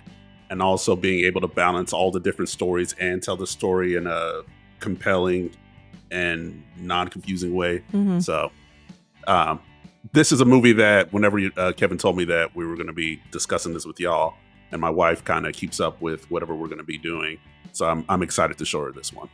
I wanted to say that earlier. This is a movie I never get sick of showing to someone for the first time. I just like yes. I Same, like reliving Laci, same. it. Yes, Yes. I showed it to our That makes 14-year-old and sense. was just like, this is my favorite movie. I didn't know you could do this. Yeah. Isaiah, what about you? For me, when it comes to rating, I'd probably go four and a half stars, I guess. 4.5 stars out of 5. Final thoughts on there. I'm a co-sign what you said earlier, Matt, because I hadn't thought about that. But yeah, this is the Jules-led movie. From the moment he's in, and when you think about that biblical quote and the way that the ending monologue works, I think that's the guiding factor throughout all of this. And then the one thought that I will say that kind of goes against, it's kind of going against you, Laci, and we've That's kind of been okay. vibing the whole time. But with Marcellus, oddly enough, when you really think about it, when you're watching it, you can feel that Marcellus is the only one that doesn't get a redeeming, like, or this feeling of he's not good. He just seems all I don't bad agree. generally. Because even when he spares Butch, that one feels like it feels necessary given the situation. Okay. However, but when I go back to it now, I'm like, and it was something you brought up about the apartment when they have their run in there at the apartment. But when he finds out that Butch killed the man, they're standing over the body of the other fighter, and to me, it seems like he almost that's the only moment that humanizes Marcellus for me too. So I just because I'm like, maybe there's a connection there that they definitely don't dive into. Right. Maybe he was But making the career of makes it a someone he little- knows. Right. It seemed like that was the personal reason, and maybe that's the reason I why never he thought about personally that. goes. Yeah. It may not be hubris. It may actually be a Right. piece of Right. a personal connection piece that makes him attach himself to Butch. Yeah, it was when you mentioned him being on the stakeout, and I was like, oh, yeah, that's crazy. I never thought that he Right. was on the stakeout. For some reason, I just thought he was getting donuts. I never and they just connected happened it till this to cross time, each and other. I've seen it a million times. But when you said that, I was like, wait a minute. Yeah, you're right. Why would the big boss be on that when he's got his hand in Right. a million other, fires? And then that made sense to me. He's standing over the body of the fighter who dies, talking about, I instantly want scorched earth for this man. And I'm like, and it's not just over Right. dollars. Not Right. if you're that guy. I think he cares about his team. In addition to that man, I think he is loyal. I think he seems like a good guy to work for. If you can, in a way, If you do the right thing, I want him and to don't like massage me, his girl's Isaiah. I feet. want him to like me. I want him to like me too. I'll just go, yeah. Like, I mean, and it's Ving Rhames. He's amazing. That's the other thing. Yeah. yeah. So I just thought that was an interesting nugget I wanted to Yeah, drop I love in there. it. The final thought right there is that he still gets it still comes back to him trying to be a shepherd in some ways too. Everybody has their good moment. Everybody's given one. Yep. Kevin, what do you think? Final thoughts and star rating. Final thoughts. I got it 5 out of 5 on Letterboxd. That's not changing. It's one of my favorite films of all time. This movie is what got me into cinema. Same. Straight up. Like, this is one of the films that now I don't have to worry about trying to dissect it doing chronological order. By the way, you can hear my baby screaming in the background. Sorry about that. Hey, But, baby. I love this. And especially once you figure out the chronological order, now you can just kind of sit back, enjoy the dialogue, enjoy the characters. It's a Jules is vibe. iconic. Ezekiel 25:17. I'd be quoting that bad boy all the time. Royale with cheese. It's perfect. I don't care. I mean, the nitpick about the N-word Language. in that one scene or whatever is something, but no, I love it. So 5 out of 5, one of my favorites.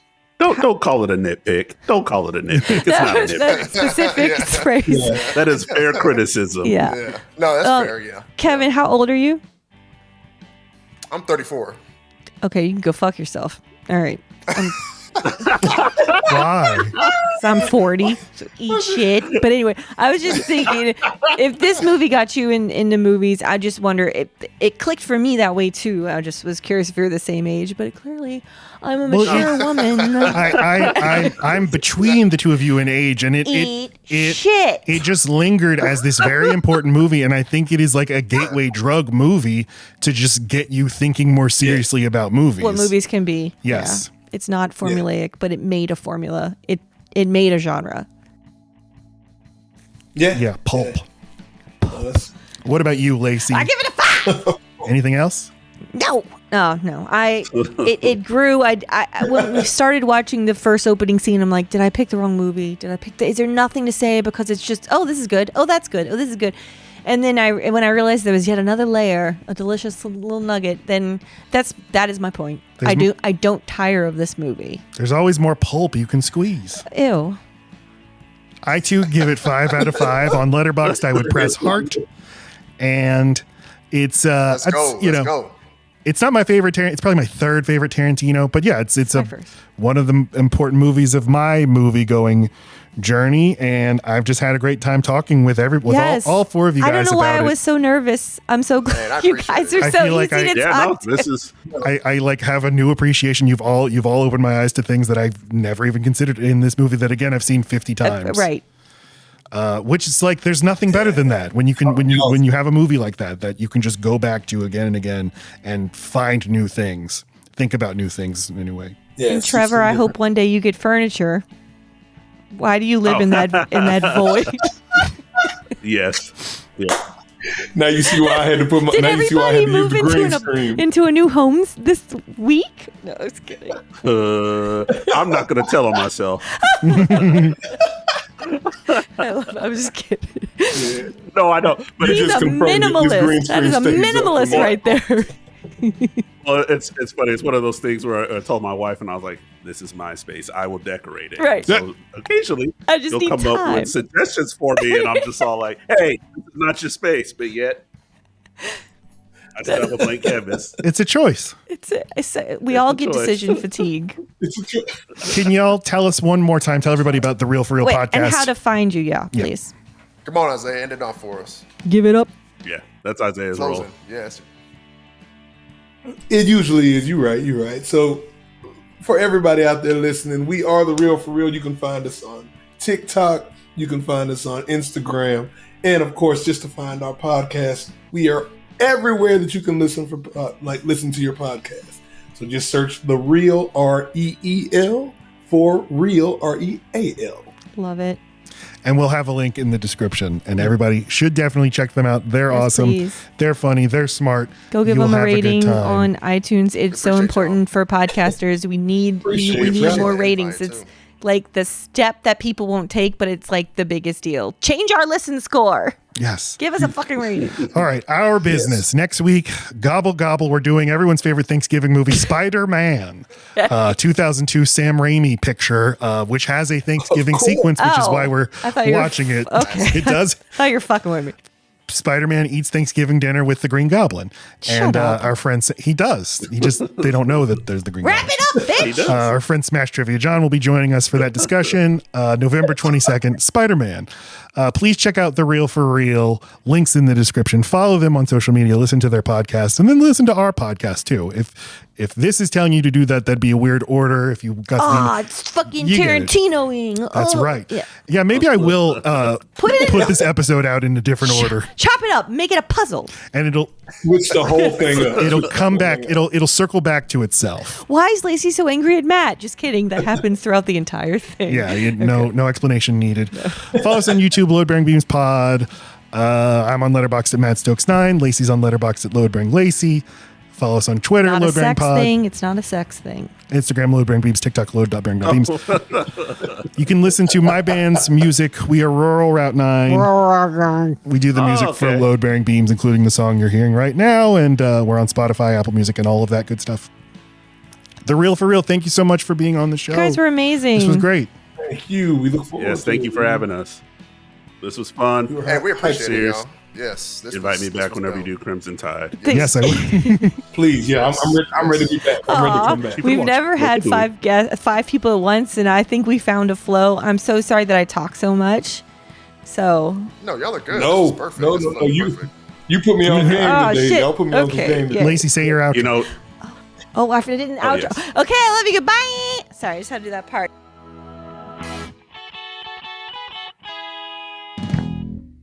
3, 4.